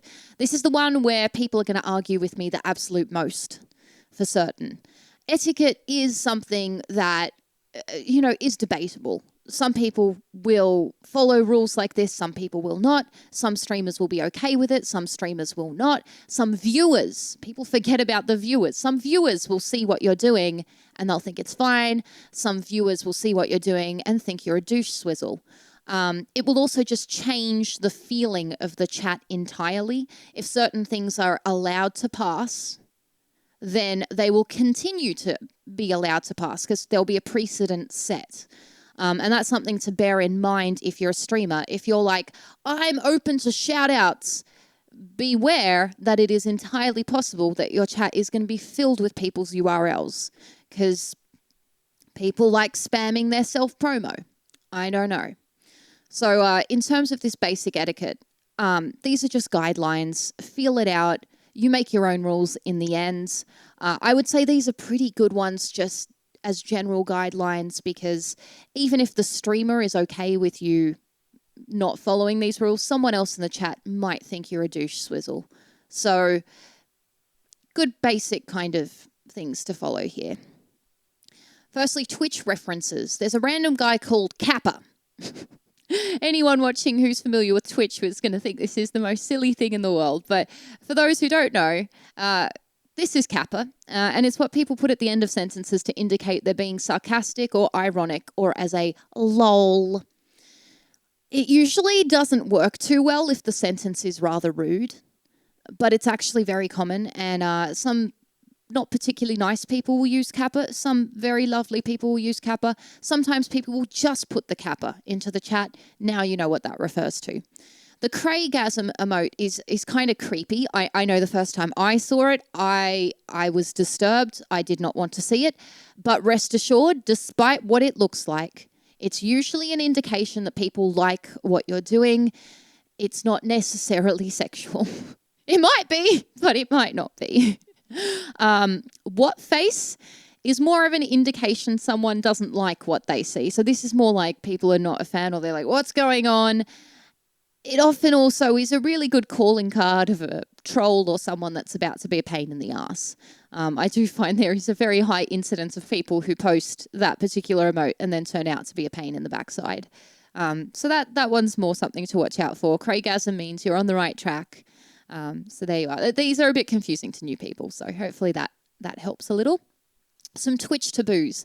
I do have to have a separate slide just for the self-promos and the look at me's. The self-promos and the look at me's. This is really tricky. This is a difficult area. I'm going to read this out and then I'll elaborate. Avoid telling people in other streams, chats, or discords that you are a streamer unless someone else brings it up and it comes up organically. Even then, keep it short, especially if the person who brought it up is not the streamer. Doing this stealthily, such as, sorry, have to head off to prep for my stream, is not as stealthy as you think it is. It still makes you look bad, selfish, like a tryhard. It's not a good look. It's not a good look. Also, I would just say avoid talking too much about yourself in general in another streamer's chats or in real life, for that matter. If you're having a conversation with someone and you're just talking about yourself endlessly, you'll notice people are not a huge fan of that, especially if you're speaking about something completely irrelevant to what's going on in the stream. The streamer is the one exception. The streamer can speak about themselves endlessly, and if people are not interested, they'll leave. But if the streamer's speaking about something and you're in chat speaking about yourself, and it's got nothing to do with what the streamer's speaking about, notice that in and of itself, just logically, is not the polite thing to do. You can still do it, just don't do it too often. Like, don't go nuts with it. Jumping in chat, just talking about yourself endlessly. People might think you're on something. Focus on responding to the stream and only talk about yourself when it's relevant, when people are asking, in response to things. Also, don't ask for a shout out, a raid, or for someone to gift you a sub. This means directly or indirectly. Saying something like, oh man, I really wish that someone would raid me once I start streaming in 3 minutes' time.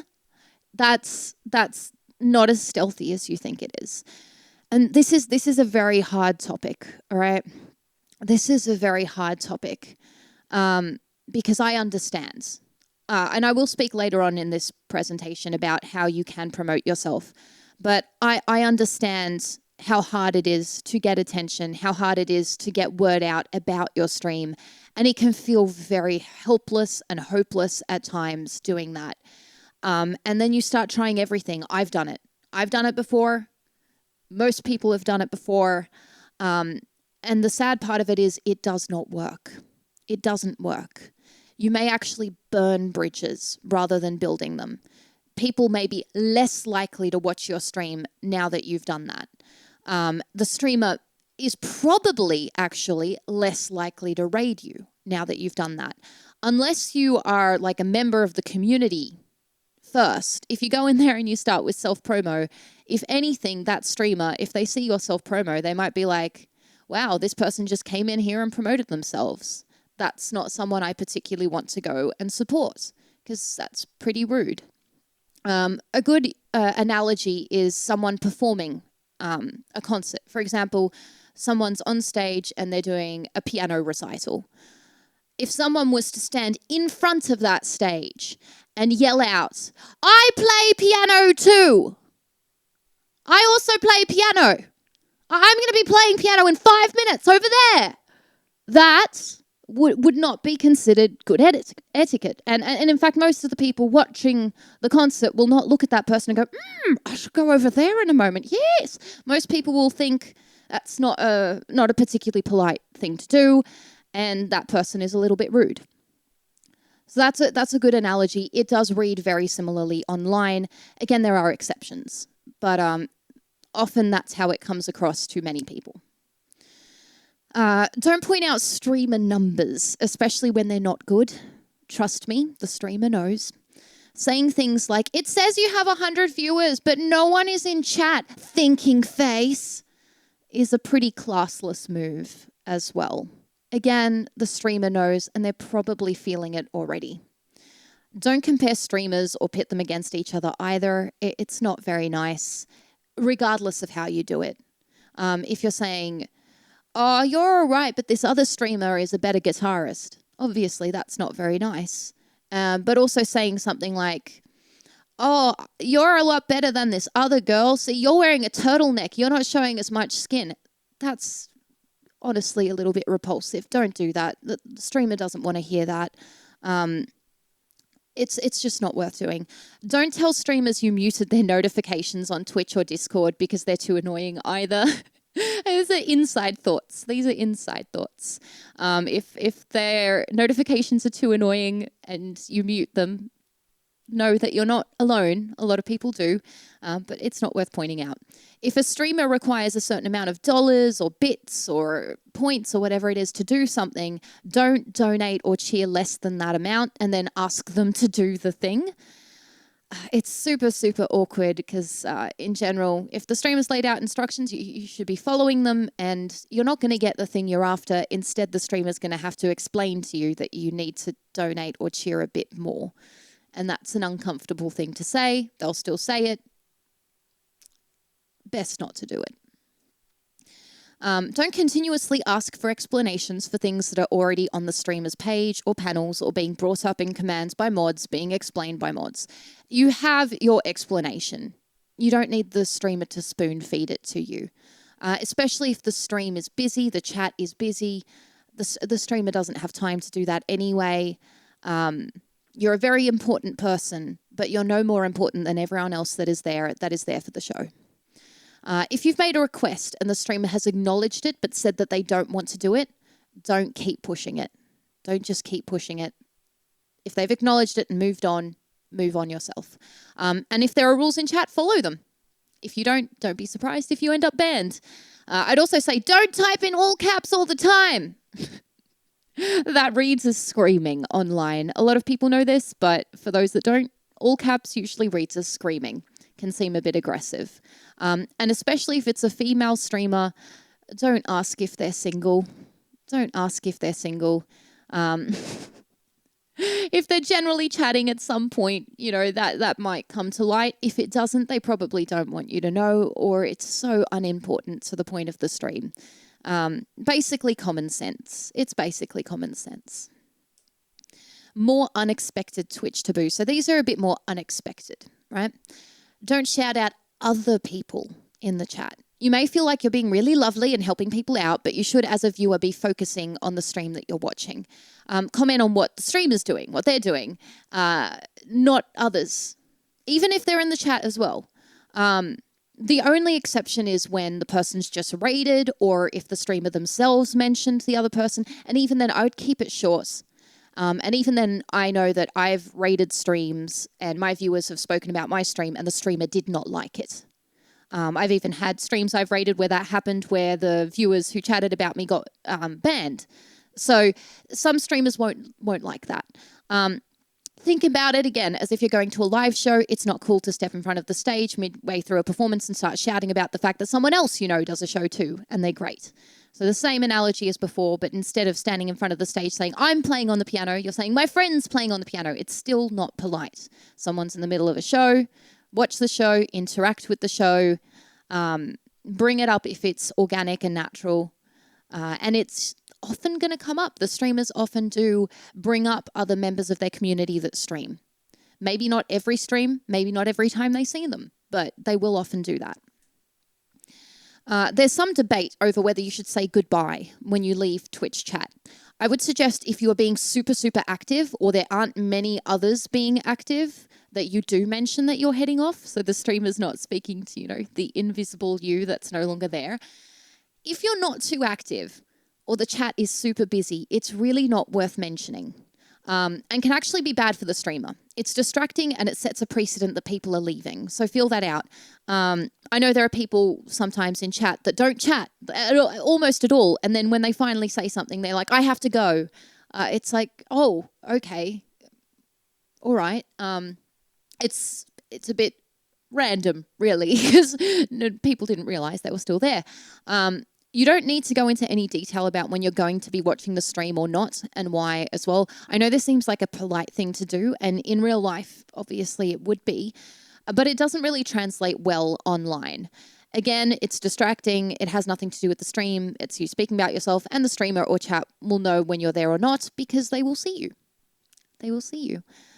So you don't have to type into the stream and be like, I shall be gone for 15 minutes and then I shall return, unless you're super, super active in the chat. This is another unexpected one, and I really hope that this is one that people take on. Don't @tag the streamer in chat. I beg you. This happens all the time. There are people who are super, super literate with Twitch that still do this. And I think it's a flow on from other social networks like Twitter and such, where @tagging people is just something you naturally do. On Twitch, don't do this unless there's something really, really important you need to tell the streamer. And no, the fact you are typing something is not in and of itself important enough. You're a very important person, but so is everyone else in chat. Good streamers are already doing their best to respond to everything in chat that they see, but a ping, which is what the @tag is, because you're highlighted, means that they'll definitely look at your comment, and likely with some level of concern behind the scenes, because pings are usually for serious matters. It's usually something the mods do, and that's guaranteed dead air. It's bad, because usually when you're looking at something with concern, you read it in your head before reading it out loud. That's dead air. So please don't @tag the streamer unless it's something really, really important, and especially if you're a mod and it's something really important. It also comes across as you counting yourself as more important than other people in the chat, because the streamer has to read your message. Other people's messages aren't as important to read. It's a bad look for you too. So it's not a good look for the viewer either. Again, it is something where most of the time I'd say it's okay if there's not too much going on in chat, if the streamer is really inattentive to the chat, or if you're a moderator and you're trying to, push things along or let the streamer know something's happening. But yeah, the @ tag is usually something mods will use for important things like, at Mariamber, your mic is still off. Just think, would this be rude to do in real life? If the answer is yes, probably don't do it in Twitch chat. I think that's a good kind of rule of thumb to go with. Mods. Dun, dun, dun. It's easy to get caught up in equipment, gear, software, etc., but human help is often a much bigger contributor to your success or failure and general streaming experience. Your mods or moderators can be pure gold. Pure gold. These are the people who speak to trolls, time them out or ban them. These are the people who answer questions in chat when you're busy or you've missed them. These are the people who pull up relevant commands, keep the chat colorful and engaged. They are critical to the success of your channel.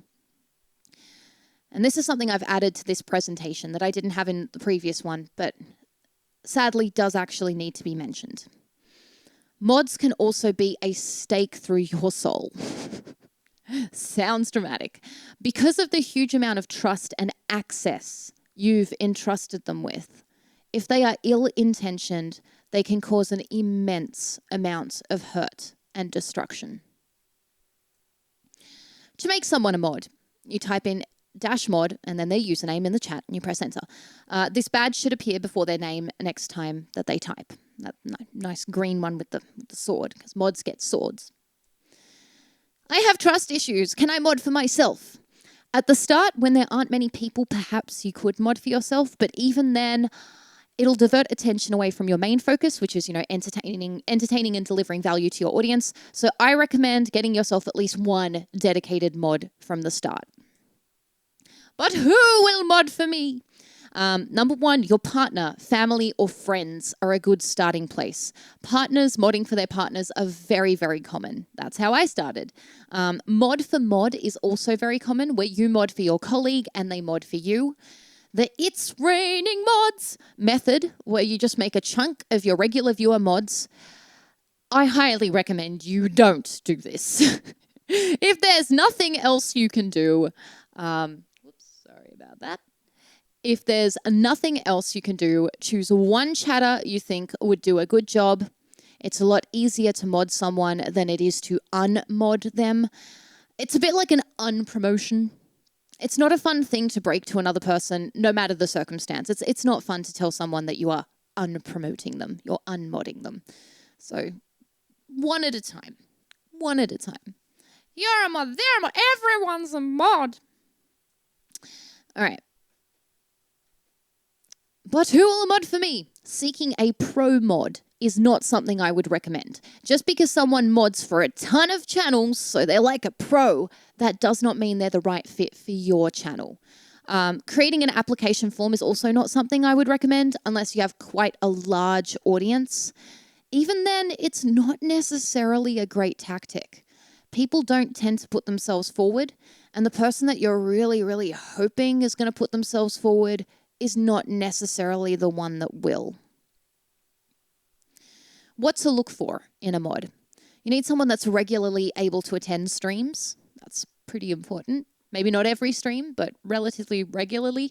They pay a good level of attention to streams. Again, it doesn't have to be 100%. They don't have to be like stream slaves, but they should be keeping track of what's going on. Ideally, they're not overly brash. They should be giving people a chance rather than immediately banning them if they're, potentially just a little awkward online, because a lot of people are just a little awkward online, but generally meaning well. And you would want someone that copes well with people. Often mods will message or whisper users to tell them that they're making others in chat uncomfortable, and it's not a fun thing. It's not an easy thing to do. So you need somewhat good social skills for those situations. Really, in general, you want a mod that is clever and kind. Clever and kind. They're the number one traits that I would look for. Be careful. A mod should not be making the calls for your stream. It is your stream. They can make suggestions, not calls. So these are some red flags to look out for. If you're new to streaming and you don't know other streamers, you might not know this is something to look out for. So here we go. Here's the dark side. A mod should not be making the calls for your stream. A mod should not be directly speaking on your behalf. You speak on your behalf. They speak on theirs. Commands are really good for this because you can word your own commands and then the mods can bring up those commands and then everyone knows you wrote those. Those are your words. A mod should not be segregating the chat or the mods into separate groups and forming silos, clans, or tribes that then end up causing tension. This does happen. Unfortunately, it's a bad sign. A mod should in no circumstances ban or shun another mod publicly, probably even privately, to be honest. But that shows that, there's no kind of cohesiveness in the team, and it makes viewers feel like there's no safety there or something's going on, drama, tension, and people don't go to streams for that in general. Those are not the people you want at your streams in general. A mod should in no circumstances be forcing or manipulating the streamer to change their stream per the mod's desires, give the mod admin controls the streamer doesn't want to give them, agree to banning or chastising viewers that they don't want to ban or chastise, or forcing or manipulating the streamer to apologize for or retract something they don't feel like they did wrong or need to apologize for or retract. These things are problematic. If you see these signs, this is not a good thing. Chat with the mod in question, sort it out. Most people aren't wanting to hurt you, but there are some ill actors out there, and they can be very convincingly not ill actors when you make them mods, or they can just not know. Sometimes a mod is super, super invested in a stream and they might overstep a little bit. But again, most people are not trying to hurt you. So again, most mods are the gold category. These may seem like ridiculous things. Be careful, they happen. A mod should be supporting you, not hurting you or manipulating you or trying to take control of your stream. I recommend to make a mod document. Just like a Google file, a Google Doc. Include rules, even if it feels like common sense or no mod would ever do these awful things. Good mods will know that this is not referring to them. They will know. Otherwise, if someone joins your mod team and they have ill intention, they know that you're aware. They'll see and they'll be like, oh, this mod has already set safeguards up again. This streamer has already set up safeguards. This streamer is looking out for this sort of bad behavior. Include priorities and a general induction into how to do things in this document as well, because that will really help the mod too. And make sure you thank your mods every stream and let them know how big of a deal it is that they're helping you out, because you know what? It is a huge deal. And like I said before, most mods are pure gold. Pure gold. Now, this is the fun part of the stream. I'm excited about this bit, because this is the part where you're creating your world.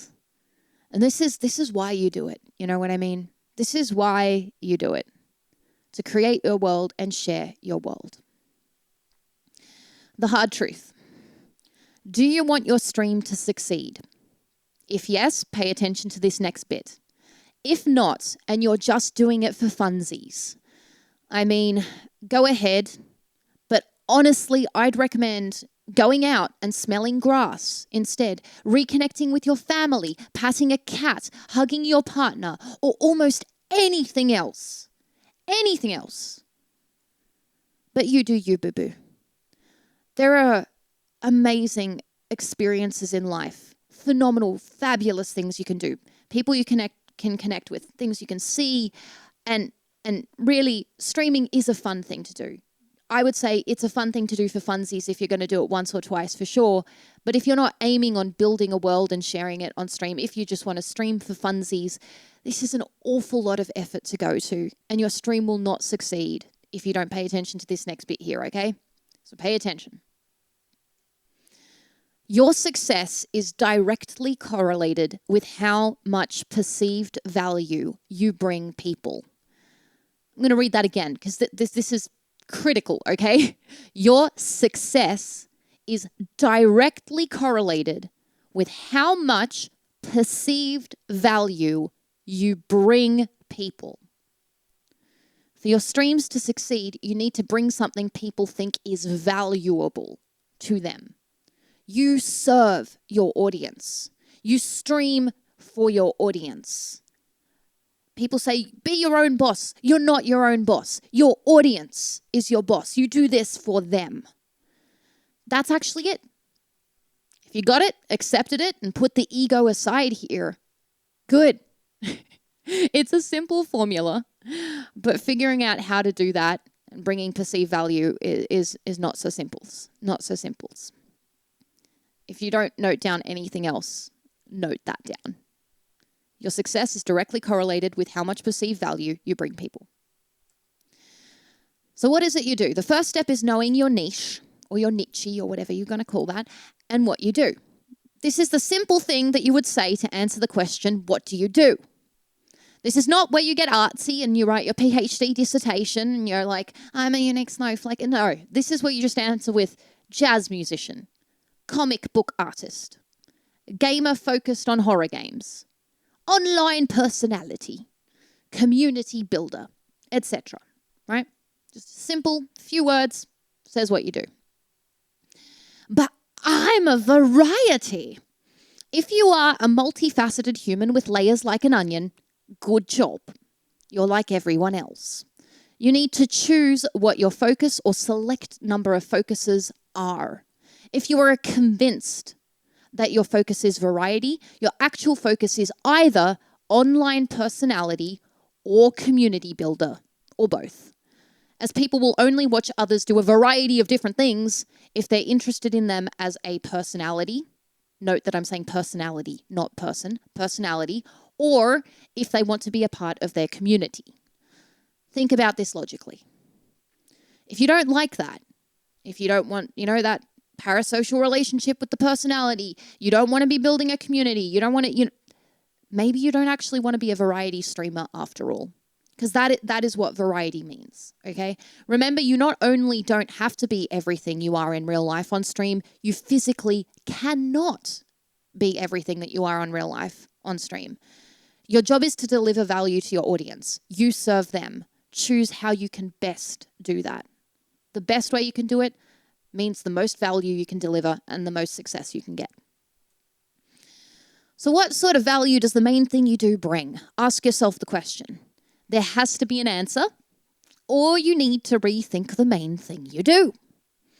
Do you entertain your viewers? Do you make them think or laugh or feel something? Do you educate your viewers? Do you keep your viewers company? Do you give your viewers a community? Do you inspire your viewers? Do you calm your viewers down or excite them? These are actually all something that you are bringing. I know people have different opinions on different things, but these are all value that people are giving, right? These are all value that people are giving, no matter what your opinions are on them. So think about it. There has to be an answer what you are bringing in terms of value. And that's the thing you're going to be optimizing in the end. 100%. That's the ideal amount of time in a perfect world you would spend on getting good. Getting good at that main thing you're doing. It's easy to get distracted. 100%. That's ideal right there. I just really want to emphasize this. The modern world is drowning in distractions. Being a content creator means you have some of the toughest ones to deal with. Ones that tap into our basest instincts. Dopamine hits, the feeling of importance from getting a reaction regarding a controversial post, fixations on follows, subs, gear, aesthetic, money, etc., for short-term relief. Following hashtags and trends that take you off course to get better numbers, briefly. It's tricky to maintain focus on what you're doing, why and who you want to be, the world you want to build, your primary knowledge or skill set. But always bring yourself back. Always. Always. You have to have a direction if you want to get to a destination. Focus as much of your time as you can get away with on getting good. And when I say getting good, I mean on this here. Entertaining your viewers. How entertaining are you? If you're an entertainment stream, how entertaining are you? When you watch your stream back, Are you engrossed in your own stream? Not because you like the look of your own face, but because the content is good. Are other people engrossed in your stream? If you're making people think or laugh, are your jokes funny? Are people actually laughing? You know, even skill sets like, you know, some people may say ASMR is rubbish or whatever it is. I personally think ASMR is not rubbish. I don't think any of these things that bring value are rubbish. And I don't think you should think that way either.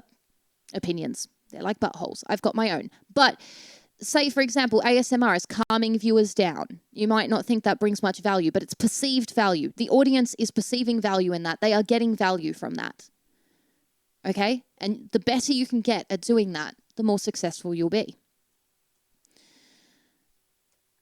Know you. Once you figured out the main thing you do, your niche, direction, and directive, which I have to emphasize again, is the main thing you need to do, you need to explore the rest of what makes you you. Yes, this is also actually critically important as it will determine the format of your entire content output. So this is also important. But again, I want to emphasize the main thing you do. If you're a guitarist, playing guitar is the main thing you do. Get really good at that. That's so important. That's the most important thing. Why are you even doing this? Why are you trying to get word out about your guitar playing if your guitar playing is not up to snuff? Think about it. But yes, you need to explore the rest of what makes you you. So this is going to be your brand in the end. Things that make you you include your aesthetic, the colors, visual imagery, design, clothing, symbols, and overall look that matches with you. Your language, the slang you use, the number of emojis or exclamation marks you use, how long you write for, whether you're a rambly person or you're writing in half sentences, common ways of expressing yourself, your interests, the things outside of your main thing you do that inspire, motivate, or entertain you, the interesting parts of your creating process as well that you're particularly enthused by, your heroes, other creators or artists or writers or family members or famous people, anyone else that is your hero, your opinions. This is optional, okay? Opinions is optional as you can choose to opt out of political or controversial debates, kind of. But having authentic, strong opinions on matters that you are able to express in a classy way can really help build your audience and attract people. Honestly, having authentic, strong opinions on matters that you're able to express in a non-classy way could be a way to build your audience as well. So your opinions, that's a tricky one. But it might be one of the things that make you you, in which case, include it. So I often find with this that it's easier to see it in practice than to read it in a list like that. So I'm going to show a bunch of people. You don't have to necessarily like them. You don't have to get them. You don't have to be a fan, but you'll be able to see immediately their you or their them, I suppose. You'll be able to see all these things almost immediately and you'll understand what I mean. So this is a pop singer, and you can immediately see the vibe here. You've got some horror, you've got some pastel, you've got some grunge, there's a lot of childhood references here, a lot of Pink, a lot of, edginess. Oh, I am a smoking joint, very edgy, etc. There's a lot going on there, and you're hit with it immediately, and it's consistent. If you contrast this with Fall Out Boy, which is a rock band, very different. The colors are a lot more monochromatic, a lot cooler. Everything is larger than life. You've got space. You've got giant audiences. You know what I mean? You've got big sounds. It's a big vibe that they're giving here. And the colors, again, very, very consistent. What you're seeing, very consistent. There is a focus on specifically the music because that's what they're all about. Here we've got an example of a non-musician. So we've got some artists here as well as examples. So Martin Abel does pin-up work, and you can see his process there, which is probably a clever thing to do on Instagram because I hear that Instagram steals the copyright of your images. So that's probably a smart thing to do if you're a visual artist. But you can already see the vibe, the colors. You can see the pencils being included, the process. You can see the general aesthetic of everything that's going on. Here is another artist, and they've got a completely different vibe and a completely different angle. Destiny Blue. Both of these artists, absolutely phenomenal artists. So, their art, they've already gotten good. You can see that. But you see Destiny Blue here has a story about their psychotic depression. And honestly, it is a very moving story to read and a very important one for a lot of people to be able to read.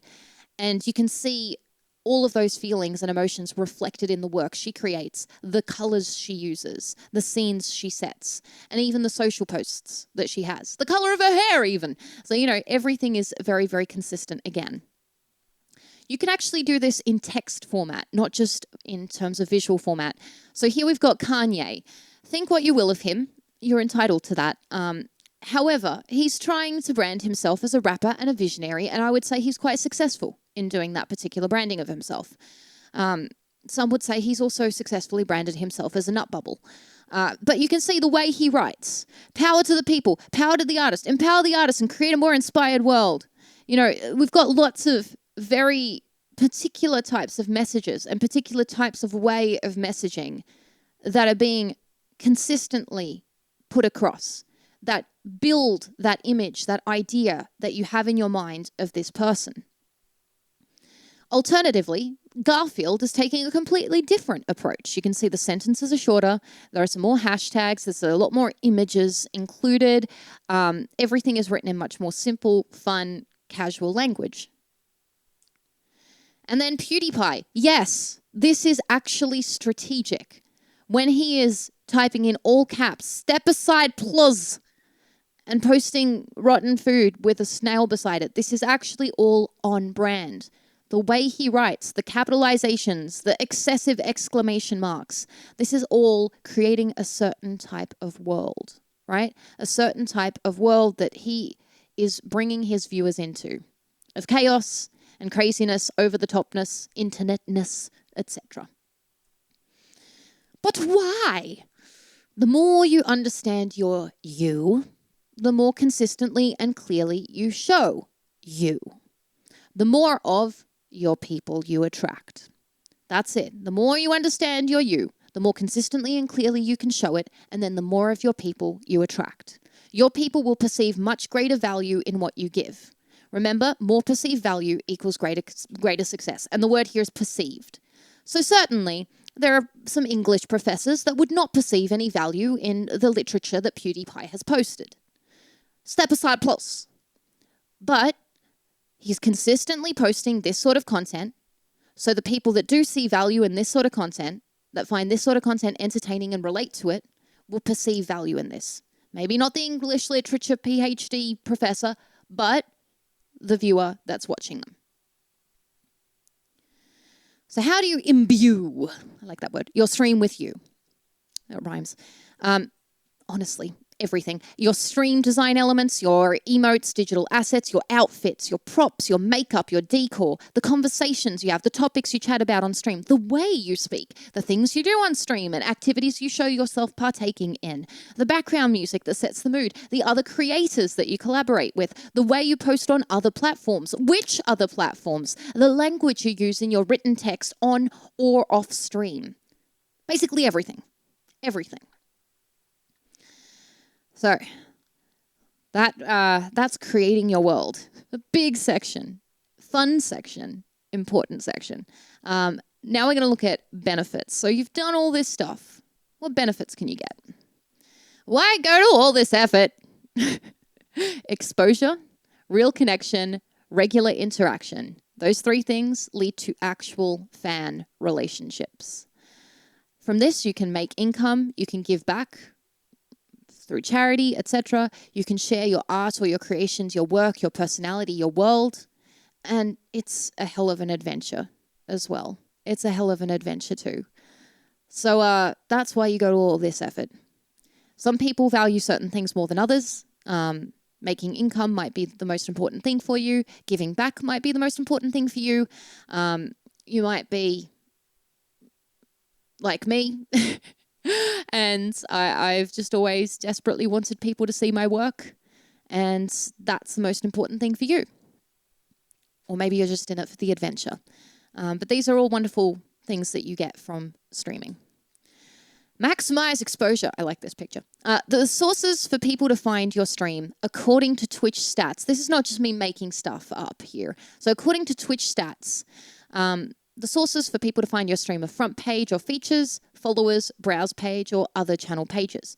You can see this by clicking on Discovery under Viewers. So I'm not going to be making this stuff up here. This is stuff that's coming directly from the horse's mouth, and you can see it too, and you can get direct feedback yourself. So front page or features. If you get a single slot on the front page of Twitch for even an hour, this will shoot up in your stats and be a massive percentage. Everything else will look minute beside it.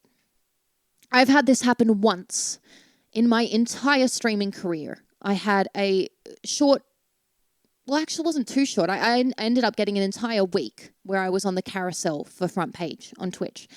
And it was a massive, massive opportunity. However, it makes up almost all of the percentage of my insights now, despite the fact in total the number of hours I streamed was, probably around a dozen. And the number of time I was on the front page as the featured video, I believe was 1 hour. I had 1 hour on the actual front page. That 1 hour honestly constitutes 95%, probably 99% of my stats. So Twitch really does have the power to make or break channels with who they feature. I have feelings about this, and I think a lot of streamers do have feelings about this. In some ways, it's wonderful, and in some ways, I'm not sure how I feel about this. I know Twitch is trying to do the right thing in the end there, so I mean, it's not something I can comment on from that viewpoint. I would love to pick the brains of the Twitch staff members that choose who gets featured, especially when certain people get featured endlessly ad eternum, whereas others don't get features at all. I'd be curious to know. But how do you get featured? How do you become one of those people? Seek out opportunities and apply when they're available. Some local Twitch regions, like Twitch ANZ, which is where I am, Twitch Australia and New Zealand, they have their own front pages, and you can apply for Twitch ANZ Creative Showcase or Twitch ANZ Grassroots. That's the one I got, was Twitch ANZ Grassroots. I applied, there was a form, and they chose me.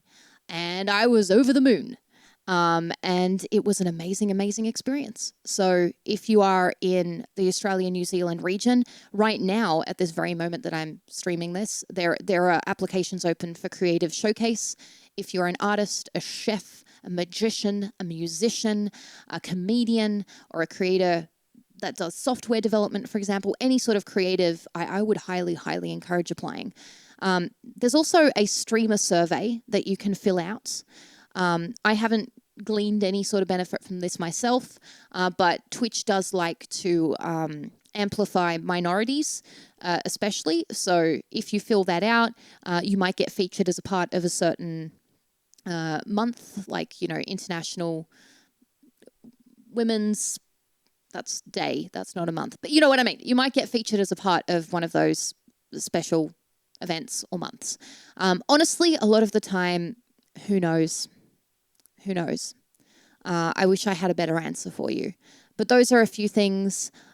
Sometimes Twitch staff, they're just floating around and they watch streams. And if you get the right one, you might have an exciting opportunity coming your way. Be in it to win it. Followers. So outside of the Twitch-fueled stat boost, this is the primary source of viewers from my experience. Twitch automatically reminds people who are watching to follow, so provided you're regularly streaming, you're actually already taking advantage of that feature. You can feel free to occasionally remind people to follow, possibly at the end of the stream or after a raid, but honestly, I wouldn't go too heavy-handed with this. People already know when Twitch reminds them in a pop-up, like they're aware. They're aware. You can set a follower goal, which might push people over the edge as well. Though, again, it's a small nudge. I don't know how much of a difference it makes. I suppose it's more of something where you can celebrate with your community when you reach the goal, but I'm not sure how much that actually encourages people to follow. A follow means significantly less if the follower turns the notifications off. So try not to crash and restart your streams too often, because people will mute you. I know you're not trying to do that, but it is an issue if you end up crashing and restarting often. If your internet is super shoddy, it actually may be worth not streaming with the shoddy internet, because you might get a whole bunch of people muting or unfollowing you. Social proof is sadly pretty important, and there is a snowball effect. You want to build up a core group of followers, ideally in different time zones, the ones that you stream in. So if people see you have 20 viewers, then they're more likely to click on your thumbnail and check you out than if you have 3. So you really, really want to get those people in as soon as you can to your stream. They make such a massive difference. You may get some follows from calls to action like follow now or shout outs on other channels and raids. So you might get a shout out on another channel. You might get someone raiding your channel or you raiding their channel. But really, your content should be getting people who are watching you to follow. Get good. Get good at what you do. Whether it is calming people down with ASMR, entertaining them with your funny jokes, or impressing them and blowing their socks off with your skills. Get good. Browse page. These are the things I have to tell you. So I guess you could go get a cup of coffee or something while I do this bit. This is the second biggest source of organic reach. So I have to tell you that you need to write a title. The title is not as important as you think, or as important as it used to be, actually.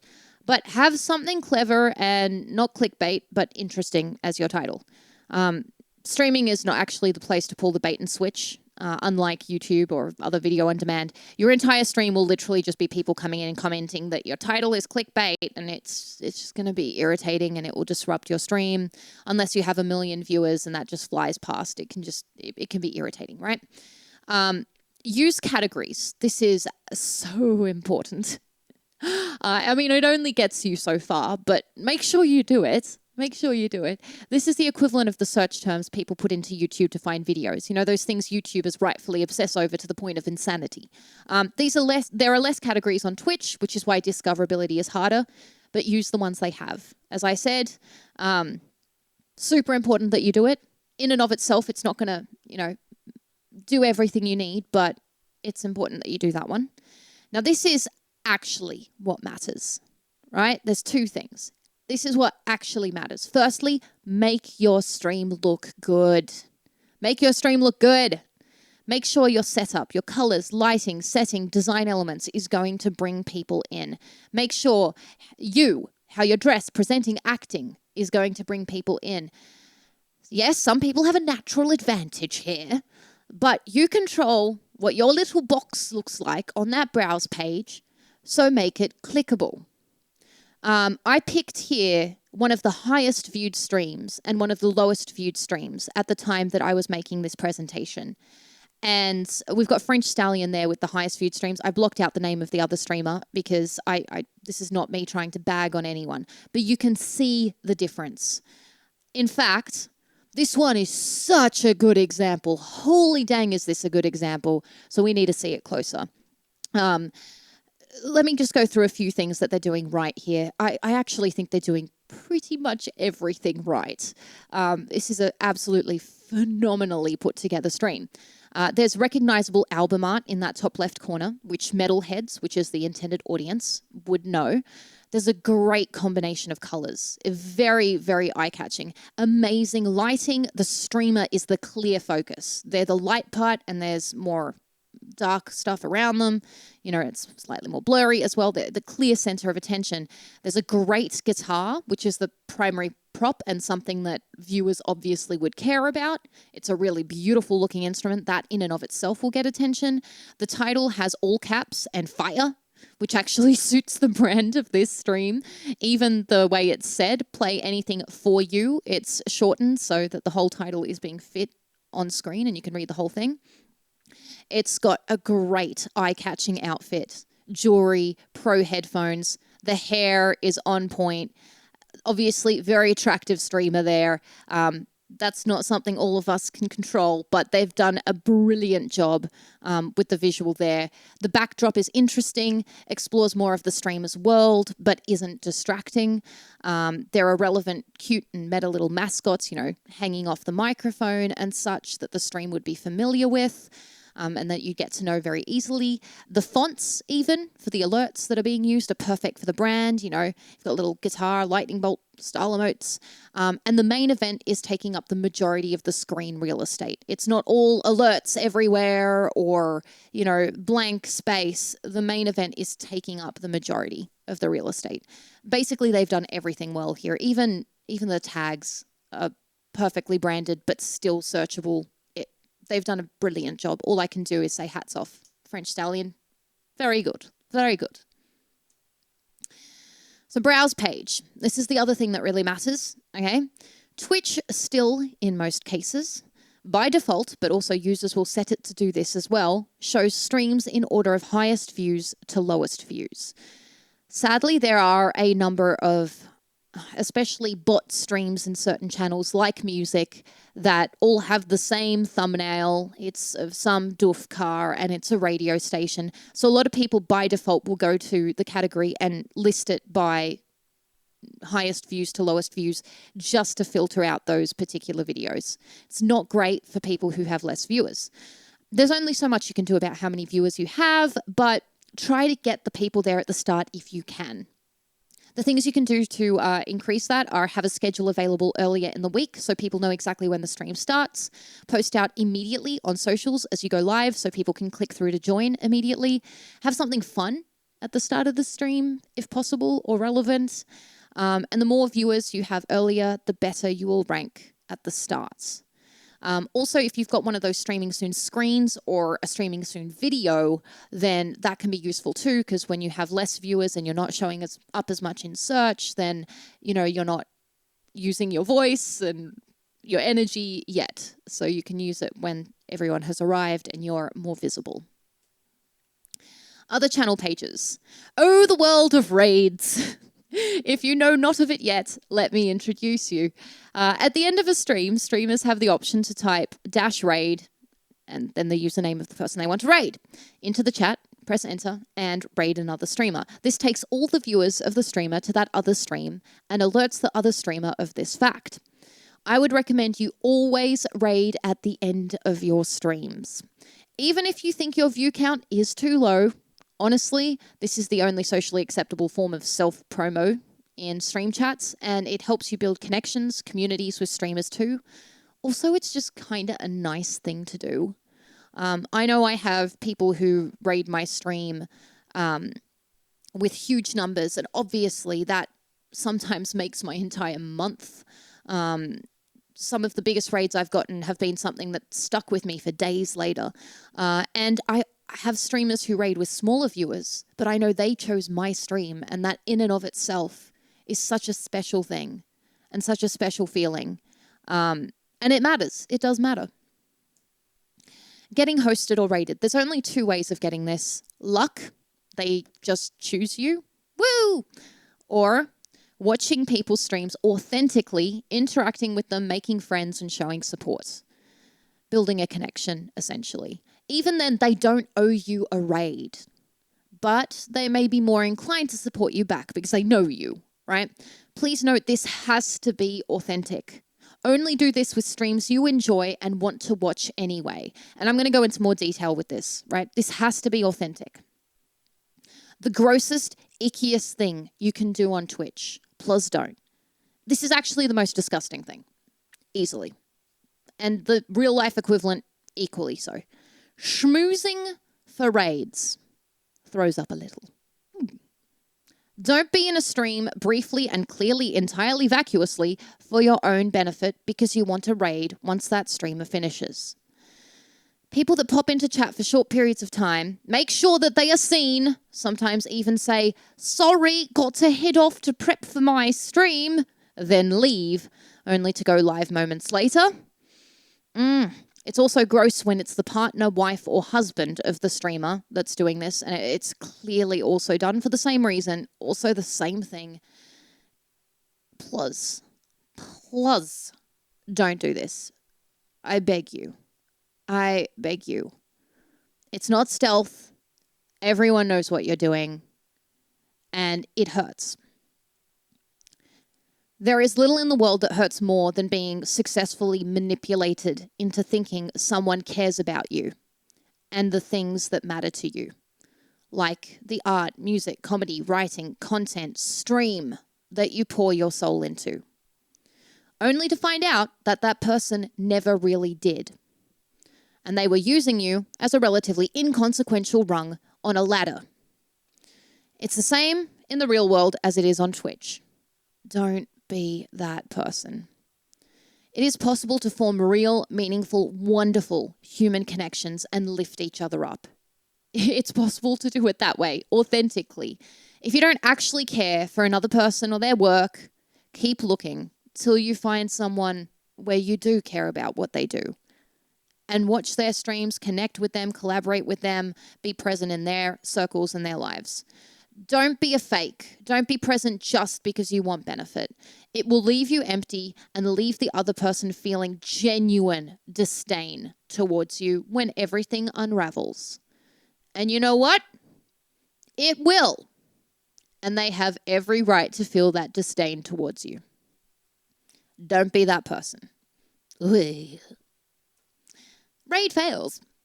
Raiding a replay, raiding a stream that is just about to finish or has just finished, raiding a follower-only or even worse, subscriber-only stream, or raiding someone who isn't grateful and doesn't acknowledge you. I mean, they don't have to do a song and dance, but I do feel an alert or a simple thank you at minimum is general politeness. We've all been there. It'll likely happen to you. The more you try, the more you'll learn where is a good place to raid and where is not. Raid wins. Raiding streams that become friends with your stream and you share communities. Mixing it up and finding new people. This will help you appreciate the good discovery raids, as you'll likely experience a number of underwhelming ones. And raiding both bigger and smaller streamers. Now I'm going to go into detail with that last one because there is a very strange culture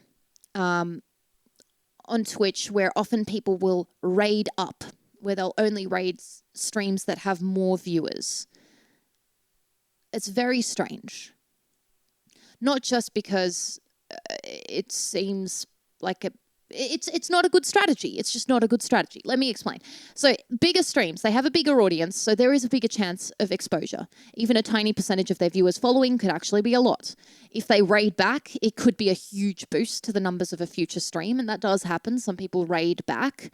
And it's more likely to have Twitch staff in the room that could get to know you and put you forward for opportunities. Yes, those are all possibilities. But here's the big but. Small streamers, small streams, they're more likely to be grateful and actually acknowledge you. Especially if you don't have a huge viewership. If you go to the big stream, you literally might just disappear. And it might not even be a matter of rudeness. It's just you're not bringing that many people, so there's no alert. You have to reach a minimum threshold before they even get alerted that you raided. And the minimum threshold is based on the number of viewers they have. And they have a lot to do. They have 1,000,001 people writing in their chat, so you might not be acknowledged. If you raid a smaller streamer, you may have fresh meat. People who are new to Twitch and are not inundated with streams that they know about and could watch already. A lot of people watching bigger streamers, they already found their streamers. Those are the ones they watch. And anytime a new person raids, they're like, woo, and move on. Whereas new streamers could have people that are new to Twitch itself. And really, you could be the one that brings them into the platform. Bringing new people into the platform is a wonderful way to make connections, lift people up. You'll get new viewers to your channel as well because, again, fresh meat. It's not inundated. But also, they're not inundated. Not it's. Humans are not actually meat. They're not inundated with other streamers yet. But you'll also, be bringing someone into Twitch that could potentially stay streaming, continue to stream, and could continue to be a source of inspiration, motivation, and even raids and community for you. And lastly, you're more likely to get follow-up from the streamer themselves as well as their community. Smaller streamers are often just super grateful as well. And super happy. I know when I had very few viewers and I got rated by big streamers, that's something I've never forgotten. And I won't ever forget. And regardless of whether I raid them or not in the future, and I do often still raid back the people that raided me with huge viewers, it's something that, very, very much endears me towards that person and their community, and is something that I will appreciate. And that happens for everyone pretty much. Why didn't they raid me? No one owes you a raid. Ever. These expectations need to be deleted immediately from your mind. Full stop. They could be waiting for a better time to raid when they have more viewers, trying to be strategic with their stream, raiding up or something, asking their viewers to choose a raid target, raiding in a specific category. Maybe there's an event and they're raiding only LGBTQ plus streams during Pride Month. Or maybe they just never raid at the end of their streams. Maybe they never will raid you. Having a good relationship with a streamer whose work you like is still useful and beneficial. Obviously, you're being inspired by their work. You're being motivated by their work. You're being motivated by the streamer. But there are things outside of raids you can get from that relationship that are very, very useful and beneficial. Including, wonderful human things like friendship. That thing. Other ways other channels can promote you. So there are other ways that other channels can boost you up. Shout-outs during stream on camera and or in the chat of another streamer. Especially shout-outs when the streamer is live on camera talking about another streamer. They're probably the most useful. Being part of their recommended channel section of their page.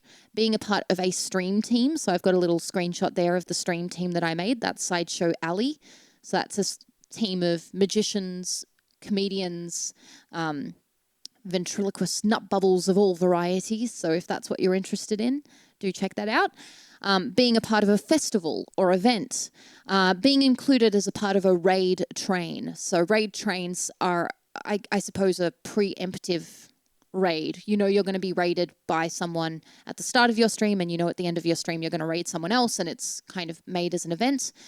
There's also collab streams and guest appearances as well. Your channel page or direct links, etc. Okay, so this is not groundbreaking stuff, but actually do it. Post on socials when you go live, Twitter, Discord, Instagram, etc. It does work. If you're able to, post a schedule every week or month to give people advance notice that streams are incoming and when. I do actually still think this is very, very useful. If you're not able to swing it, you're not able to swing it. If you don't have a set schedule, you don't have a set schedule, but it is helpful if you can. Make your profile page attractive and enticing so when people visit during your off times, they want to follow or come back when you're live. Creating a channel trailer. Okay, channel trailers, they seem lame, but it works, okay? You can always use snippets or clips from your stream to create this to give people a sampler of what they can expect. You don't have to make something bespoke. But it does work. It does work. Maximize real connection. So this is how you actually connect with your viewers. I like that picture. I think it's quite relevant.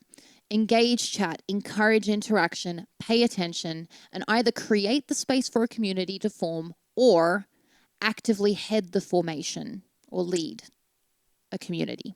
There is a choice with that last one. Engaging chat. Basically, respond to people that write to you. Twitch chat, Discord, everywhere. To whatever extent you can. It's pretty simple. Might seem obvious, but it takes practice.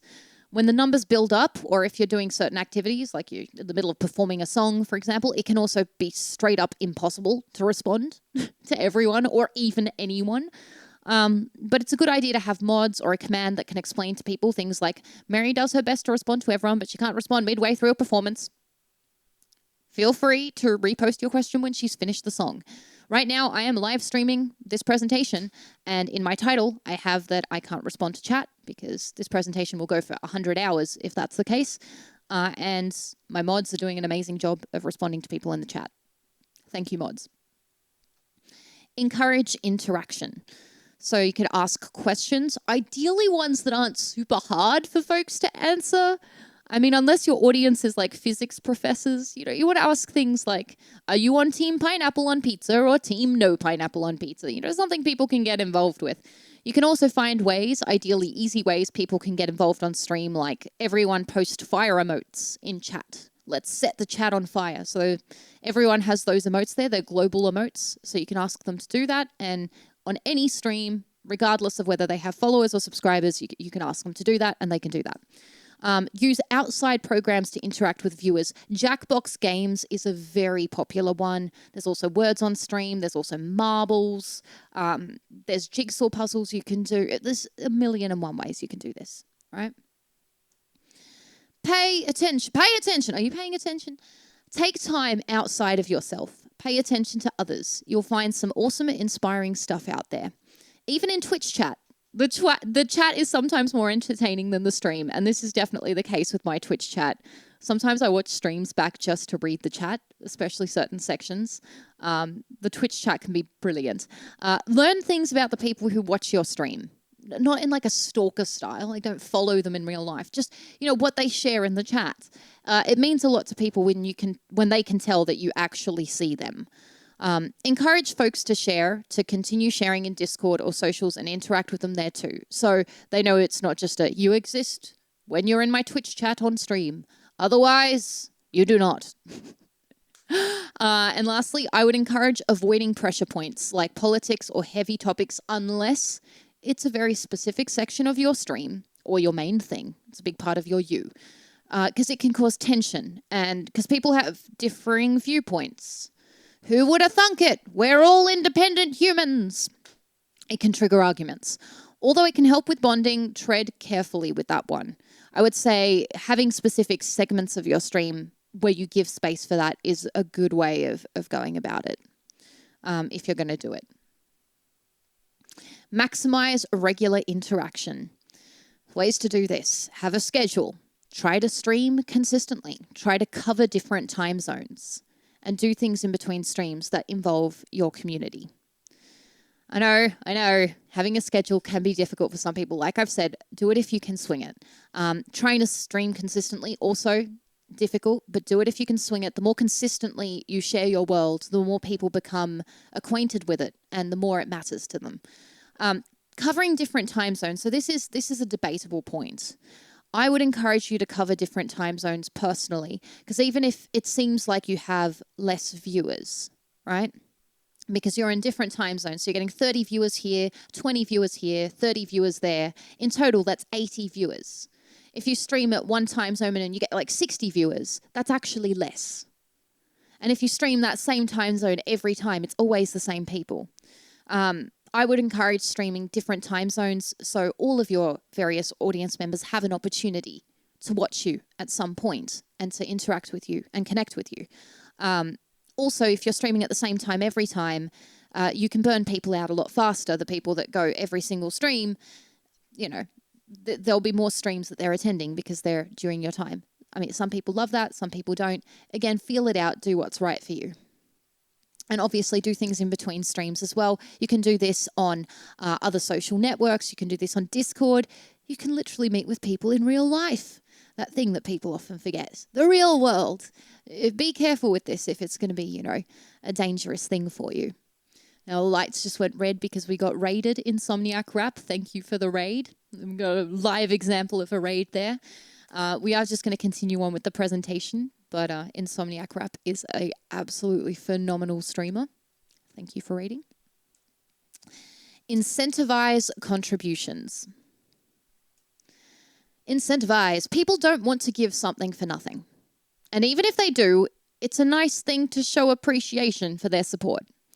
The main ways to incentivize on-stream support are to do something on stream for the person, acknowledge the person, and/or promise something after the stream for the person.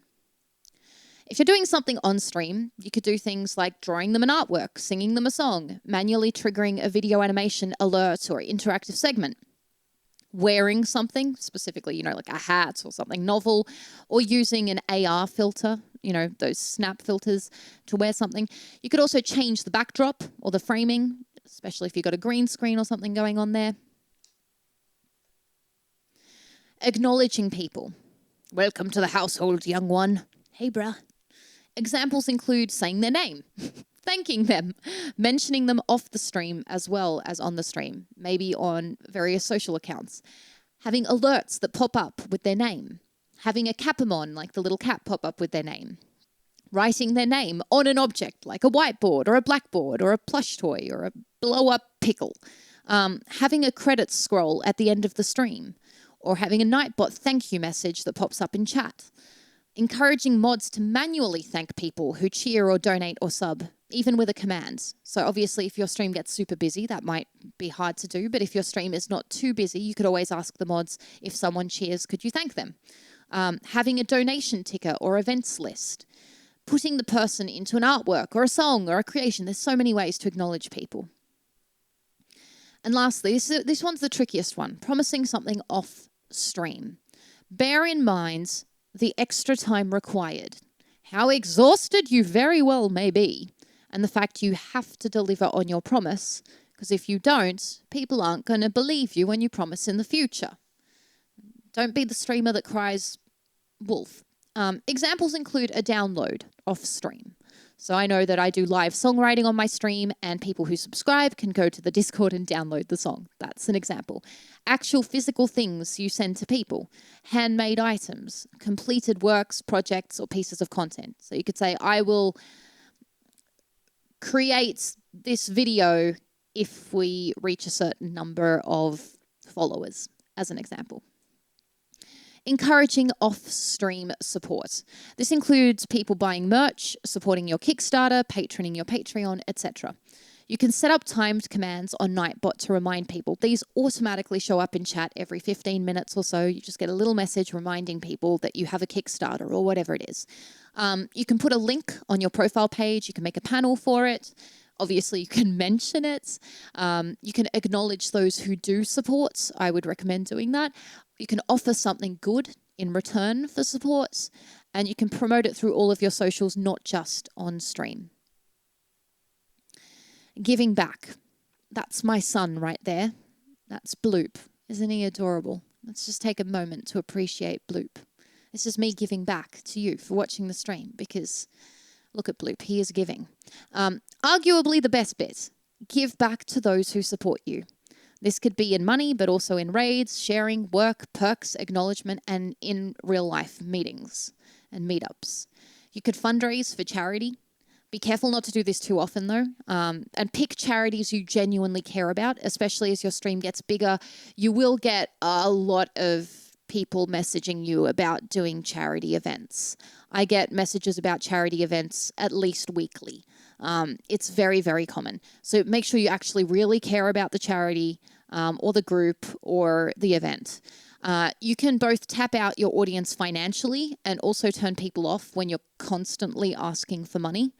Your viewers are never-ending money bags. It's a matter of respect. Respect your audience and they will respect you. And lastly, spread awareness for causes or the work of others. How wonderful is that though?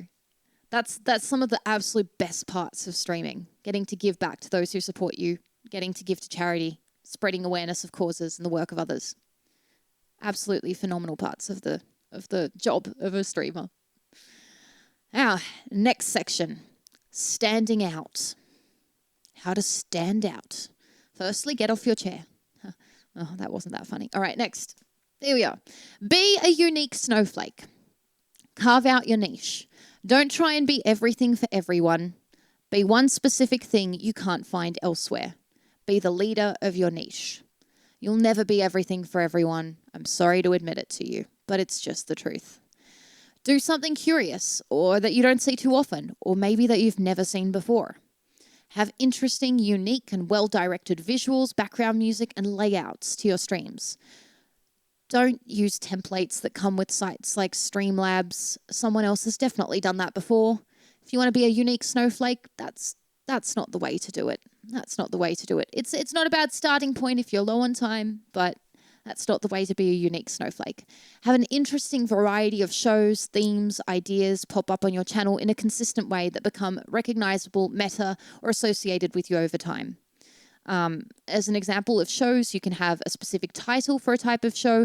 We have Song Domination that I used to do on this channel, and that was live songwriting. Themes could be, like we saw with French Stallion, the loudest stream on Twitch. And metal music, guitars, that's a clear theme on his stream. Ideas also, I mentioned cheesecake endlessly. It's only because I think about it endlessly, but it has now become associated with me. And I still don't have a sponsorship from a cheesecake company. It's probably good for my health, but very disappointing. And be better. Get good. Did I mention that earlier? Yes, I did. I had a giant section on this. Get good. I'm being serious. Everything boils down to this in the end. If you are undeniable in your field, those who aren't into that may move along. They will move along. They're never going to be into it. But you will build an audience because you're undeniable at that thing you do. Get good.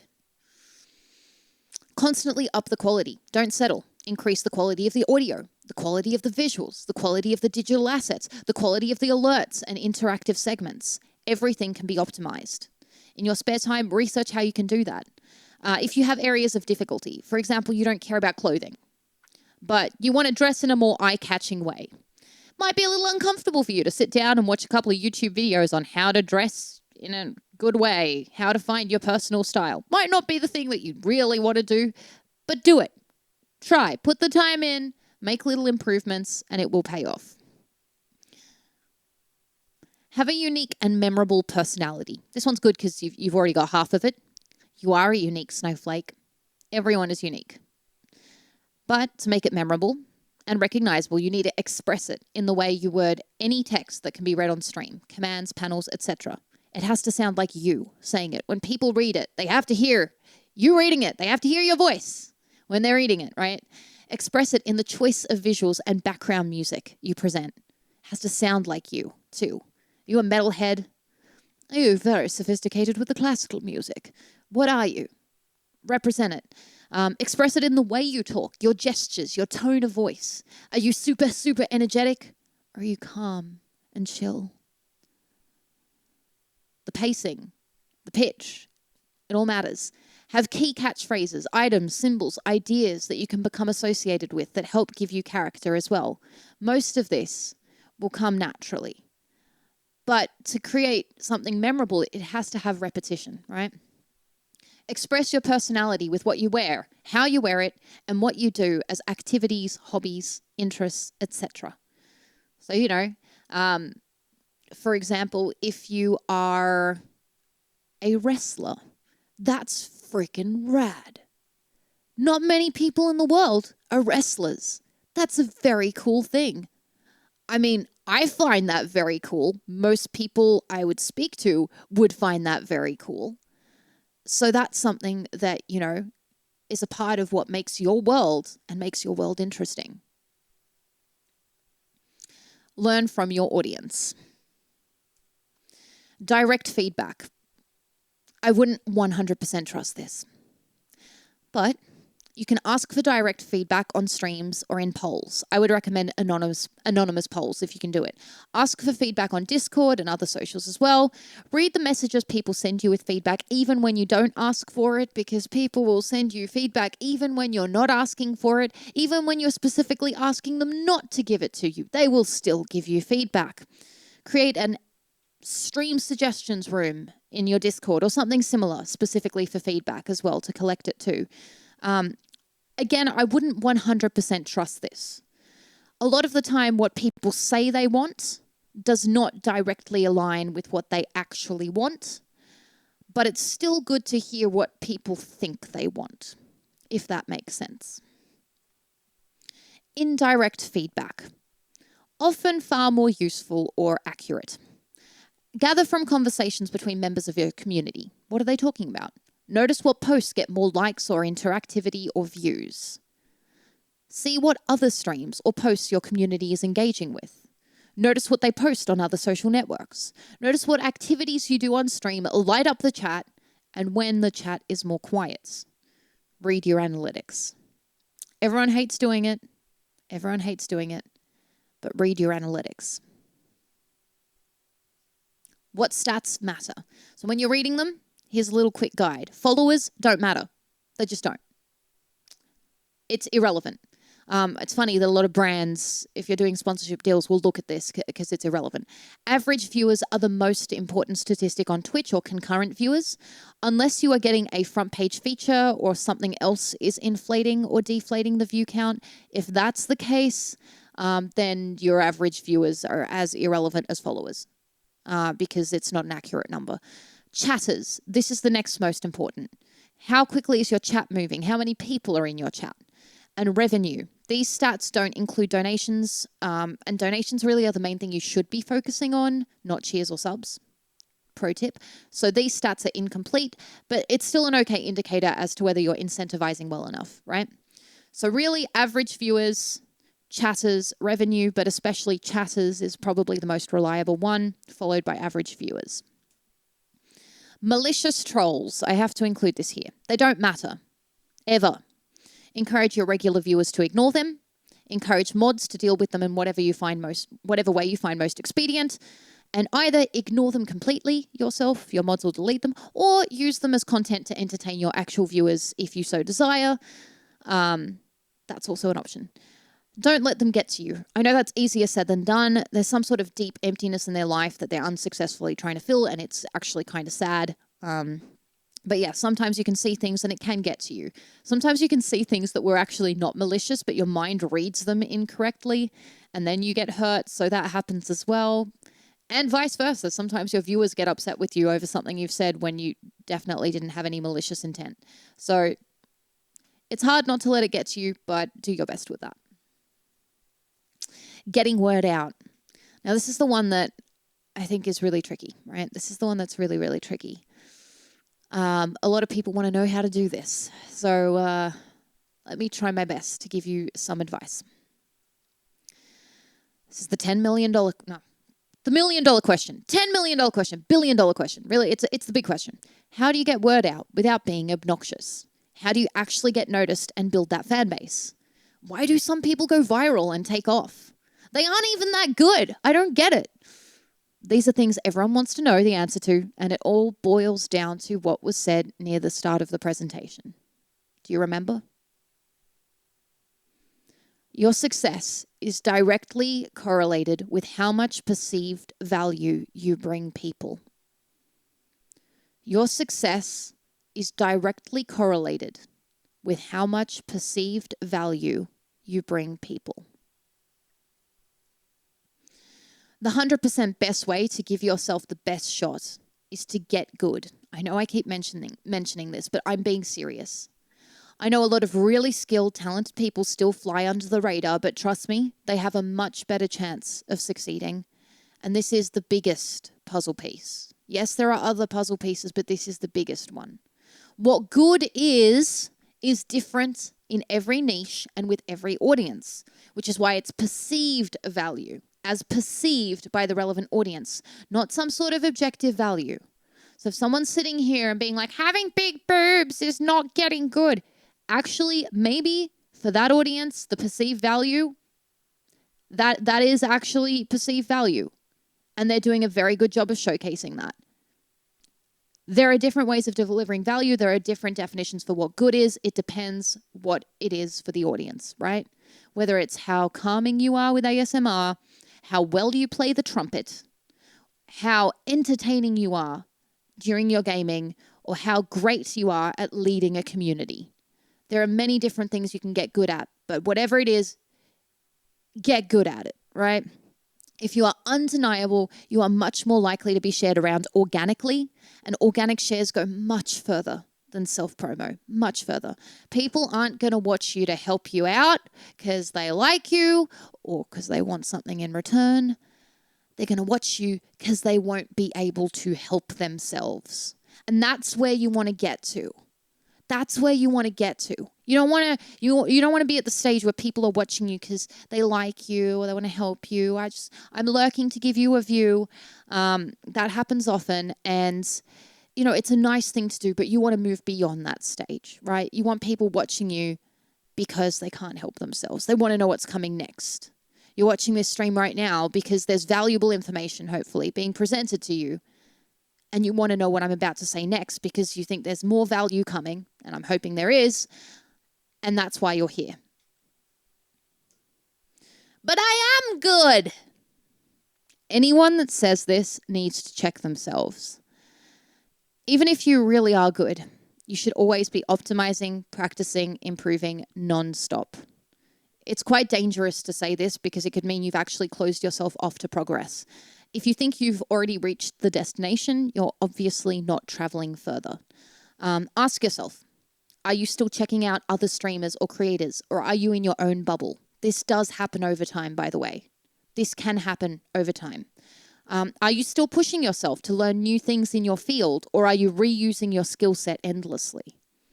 Have you failed at something new recently? I added in new because you might just perceive yourself as continuously failing at this thing. You're probably not, but have you tried something new and failed at it? Maybe you need to be taking more risks. Have you shipped something new recently? No, not a link to the video you made 10 years ago, something new. Maybe you need to finish more projects and get them out there.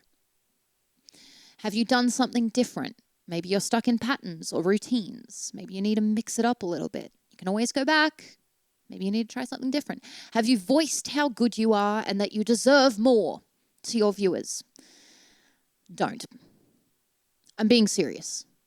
Don't. Don't do that. Don't do that.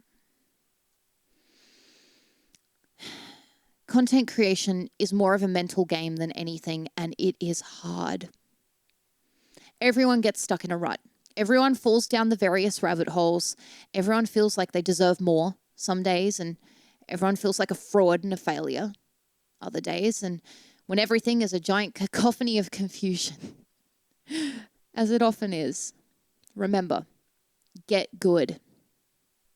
That's your true, singular, primary responsibility to your audience. Get good. In the quest to get more views or virality, many people sacrifice who they are and what they want to achieve. Know that not all virality is good for your professional career. It may be a good idea to follow relevant trends and such, but be completely 100% certain that they are 100% relevant to your path. In the long run, you will do better if you focus on your goals, focus on getting good, consistently deliver a clear message, and optimize the quality of your work. This doesn't mean you stay in the same message forever. This means you optimize. And if you're wanting to change paths, you make it make sense, you know?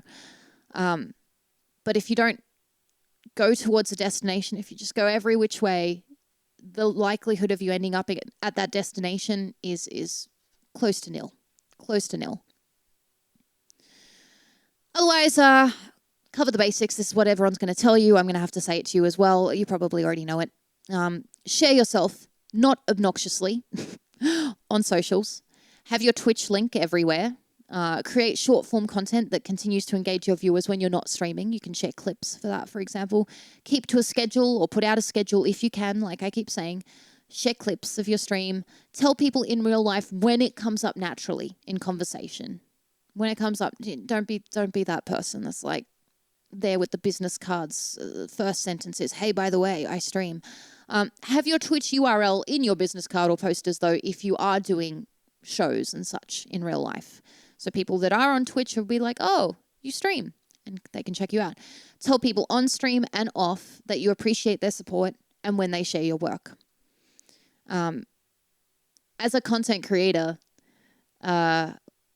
it is such a big deal when people share your stream. When people share my stream, when people tweet about it, it is such a big deal. And it matters so much. But for the person who's doing that sharing, they probably don't realize how much that matters. So I need to do a better job of that as well. Make sure you let people know. And join communities that are relevant to you and your work and for authentic connections there. Emphasis on authentic. Again, in the long run, those fake ones where you're schmoozing fakely, they will come back and bite you. That's not going to end well for you. It may be okay in the short run. It's not going to end well in the long run. Don't do it. Don't do it. Be authentic. Yes, people get busy and say you really, really like a specific stream and you form a connection, but you fall off the wagon and you stop watching the stream because, you know, your time is filled with other things. As long as that relationship was authentic, they're going to know and it's going to be fine. But if it was all built on a house of cards. A little gust of wind will knock that over. So be authentic. Be authentic. And this one's a hard pill to swallow, but it still may not work. Even if you do everything right, other people who don't deserve it may get lucky or get there through money, connections, other means, maybe even ones that are not fair. But that's actually okay. It's actually okay. Life's a journey. You don't take your view counts, your money, or anything with you when you die. And everyone is on their own adventure. Try and enjoy the ride. Try and enjoy the adventure.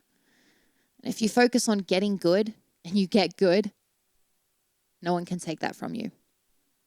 And I'll add to that, if you have authentic relationships and you actually form bonds with people that inspire you, that you care about, those relationships also, they matter and they're real. Much more real than those other things. Much more real than those other things. And they'll make a much bigger difference in your life. Be breathtaking. Yes, we've managed. We've gotten to the end. Go out there and be breathtaking. Now, if you've been watching and you've been chomping at the bit to ask questions, this is your opportunity to do that. I'll switch to the other screen. If you have questions, feel free to type them in chat and I will do my best to answer them. Know that I am not God. This entire presentation was the best I could do with my knowledge, everything that I could pass on. I want to do the best I can for this, for you, and I hope I have. But bear in mind, other people will say other things, and you should chat with other people and get other opinions. All right. No, that's lovely. Lara said, you've done a good job with this. This is an example of the hours of prep for a stream. Yes. Many, many hours were spent creating that particular presentation. All right. Where are my keys? Unfortunately, I can't answer that one for you.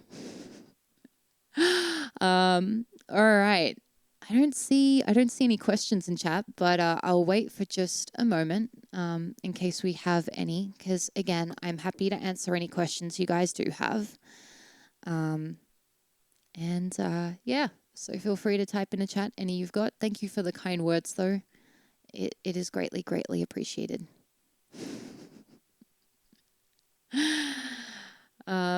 All right. Was there anything that you thought of this time that you were like, whoa, that has changed?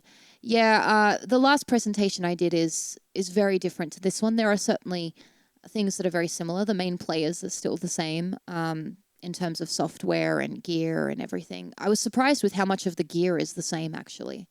The standard gear that people use hasn't really changed much. Well, not as much as I thought it would. Yeah, the things I added to the presentation, I pointed out a lot of them. I moved etiquette further forward. I added some more of the downsides. My original presentation was basically telling people to get started with Twitch ASAP before it gets saturated. And the biggest change is that it is now saturated. That's not the case anymore. You're not a first mover now if you start on Twitch. All right. If there's a build-up of questions, I might have to go through them one by one here. So I'm not seeing the new ones come in yet, but I'll scroll down. Did you make your animated overlays yourself or hire an outside expert? So on this channel, I animated everything. I hand draw the animations.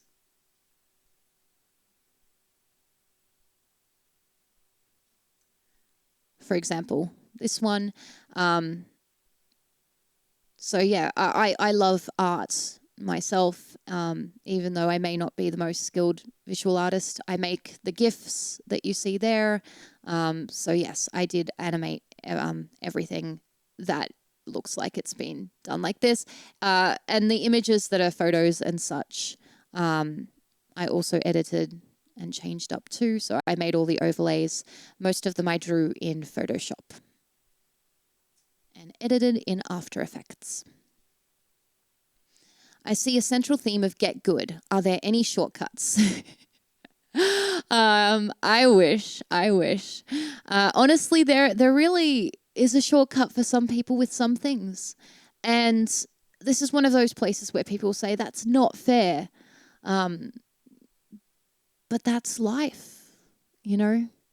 It's about the value that's being delivered. It's about the value that's being delivered. Some people are naturally magnetic personalities. Some people are naturally gorgeous. Some people are, specifically gifted at sport or e-sport. Some people are really good at trumpet. Some people have natural knacks for things, and that's really the shortcut. And I suppose the best way to take advantage of that is find what you're good at, and really work on that, because you've got a bit of an advantage there. But honestly, in this day and age when everyone's so very distracted, if you can consistently work on a skill, it'll be quite a big achievement, and you'll be able to actually come out on top a lot easier because so many people are so very distracted.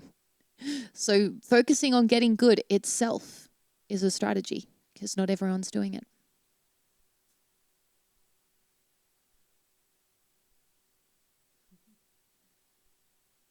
When you were working on this, did it make you rethink or reanalyze anything that you're doing? Always. Always. Honestly, I presented this, but I don't do everything perfectly. I really don't. I am human. And when I speak about the mental game being quite a game with Twitch, I'm being serious. It's rough sometimes. And I know some people have it much worse than I do. But there are certainly streams that are not strong. I do streams that are not strong. I do streams that are strong. I'm just doing my best. And there are many things in the presentation that I know I should be doing that I'm not doing. And I'm hoping to get to the point where I do. All right. Will the VOD be available to watch back? I'm not sure what I'm doing with the VOD yet. I may put it up on YouTube. At very minimum, it will definitely be available for Ninja Club. We'll see what happens. That was great. I think the biggest point people should remember is to revisit all of the things that you thought you knew, because we really all do get lost along the way. Jiggly Dad, that is a good point. It's amazing when you are deeply passionate about your art form, whether it be visual arts or music or comedy or gaming, content creation, whatever it is. It's amazing how easy it is to be stuck in your own bubble without realizing it. The number of streamers that get asked, what other streamers do you watch, that respond with, oh, I don't actually watch other streamers anymore. It happens. And honestly, to stay on top of the game, you really do have to make sure you don't get stuck in a bubble. It just also is not as fulfilling, in life, to be stuck in a bubble. Remember that joy that you felt when you were first creating, and you were inspired and motivated and connected to the world of music, the world of art. You want to make sure you're continuously able to tap into that, and you can't do that when you're in your own bubble. Would there be any different or specific advice for someone who's wanting to come back to streaming after a break? Well, there's different approaches you could take if you already had everything set up. I would honestly rebrand, because you're probably a different person. It's almost like you're starting again, really, if you've taken an extended break. That's probably what I would do in that situation myself. But it's all the same things. There is a 3-month life cycle. It's when I was at some sort of content creator event. They said there's a 3-month life cycle of a fan. I would dispute that. Some people have been watching this stream for significantly longer than 3 months. Some of them for significantly longer than 3 years. But the average life cycle of a fan is said to be 3 months. And this is on live streaming platforms. It's actually a lot shorter on a lot of other platforms. So you are generally churning viewers. You've got your core group, but outside of that, you are generally churning viewers. So if you've left for a while, you need to reestablish that core group, but know that a bunch of those viewers, they would have left anyway. And you would have to be attaining new viewers anyway. So hopefully that's at least an encouraging thought.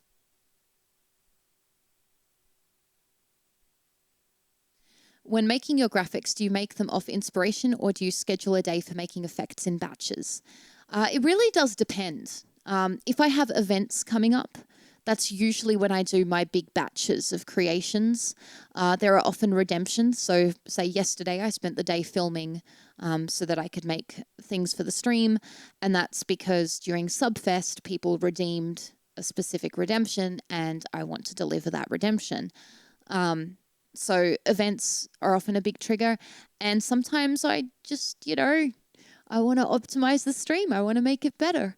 I want to communicate my world more. I have more parts of my world I want to showcase. I have a new song I want to write or a new type of thing I want to try out. And I think that's a very personal thing as well. That's a very personal thing. For some people, they hate doing all of that and they have to schedule time to do that. Otherwise, they won't do it. And for some people, they're very self-motivated and they won't be able to stop themselves. They'll tell themselves, I'm taking it easy this week, and they'll still work on everything 10 hours a day. So it just depends on the type of person you are. So yeah, hopefully that answers the question a little.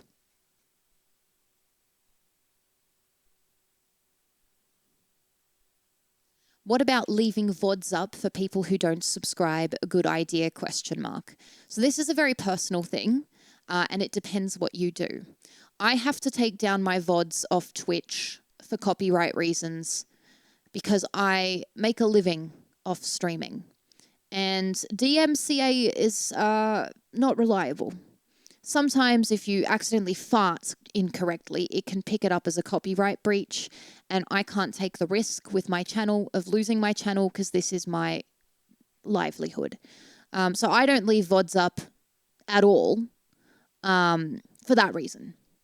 So depending on who you speak to and depending on what they do, that might be the case for them as well, especially musicians or people who play music in the background of their streams, because there's a lot of issues with DMCA there.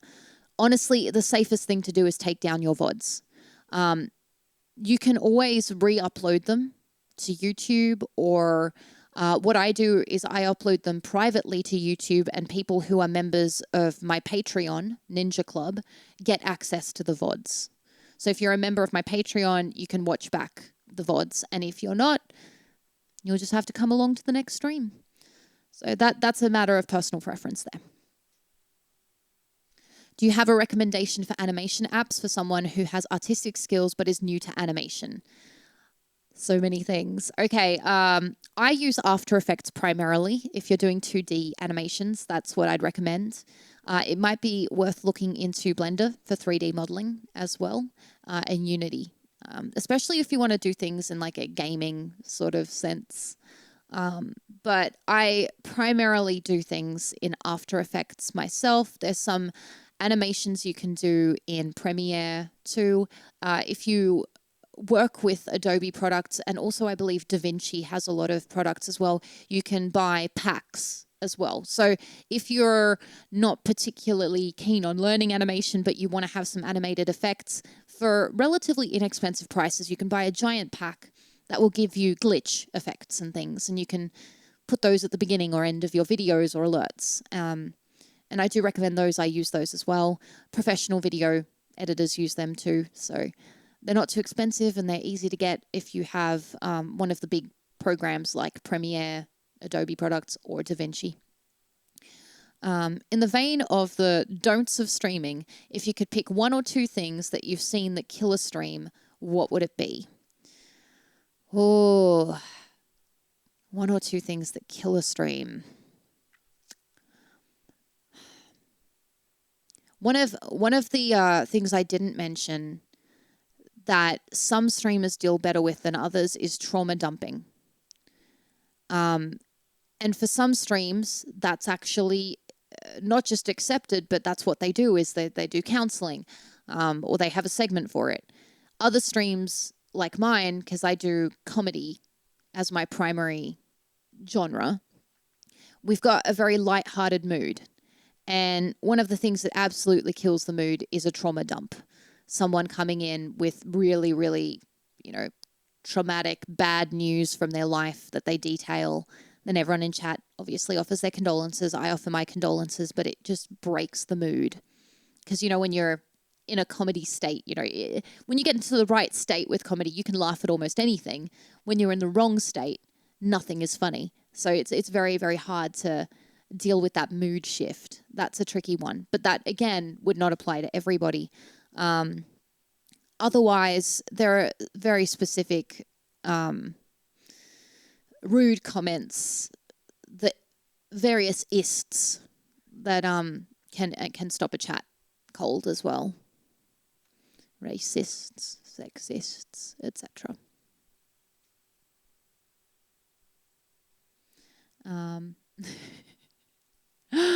Well, that's good. If I start streaming again, no one will remember my previous embarrassment. Oh, well, that's one way to look at it. I don't think it was embarrassing. I think you were fine.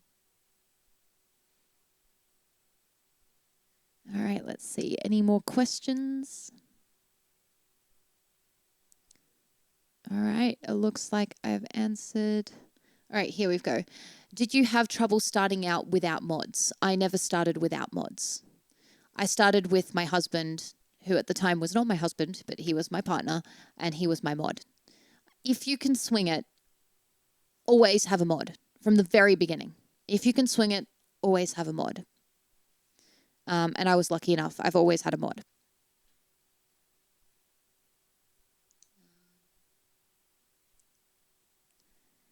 All right. I think that's everything. I think that's all the questions. That's all the questions answered. With that then, that's my name and that's my URL. I really do hope that you enjoyed this presentation, that you got some value out of it, that it's inspired you and motivated you. If you want to stream, if it's the right thing for you, if you've thought about the pros and cons and it's something you want to pursue, I really hope this can work as a good guide to get started. Yes, 169 slides. That was not intentional, ending with 69, but it did.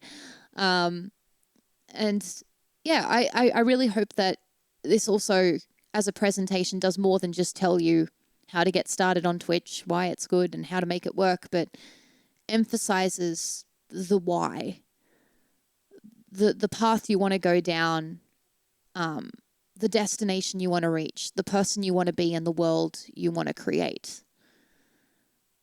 Because there should be a reason why you're doing these things. And it's super easy to lose track of. But if you come back to it, then at the very end, at the very minimum, you'll have all these wonderful things that you've learnt, created, and done that you can be proud of. And that in and of itself is valuable. And if you create authentic, real relationships with your community, with your team, with other creators, then that in and of itself is also very, very valuable. I should mention just quickly in regards to the community thing. There was one point that I didn't elaborate on, but I should. Let's see if we can find it in the slide.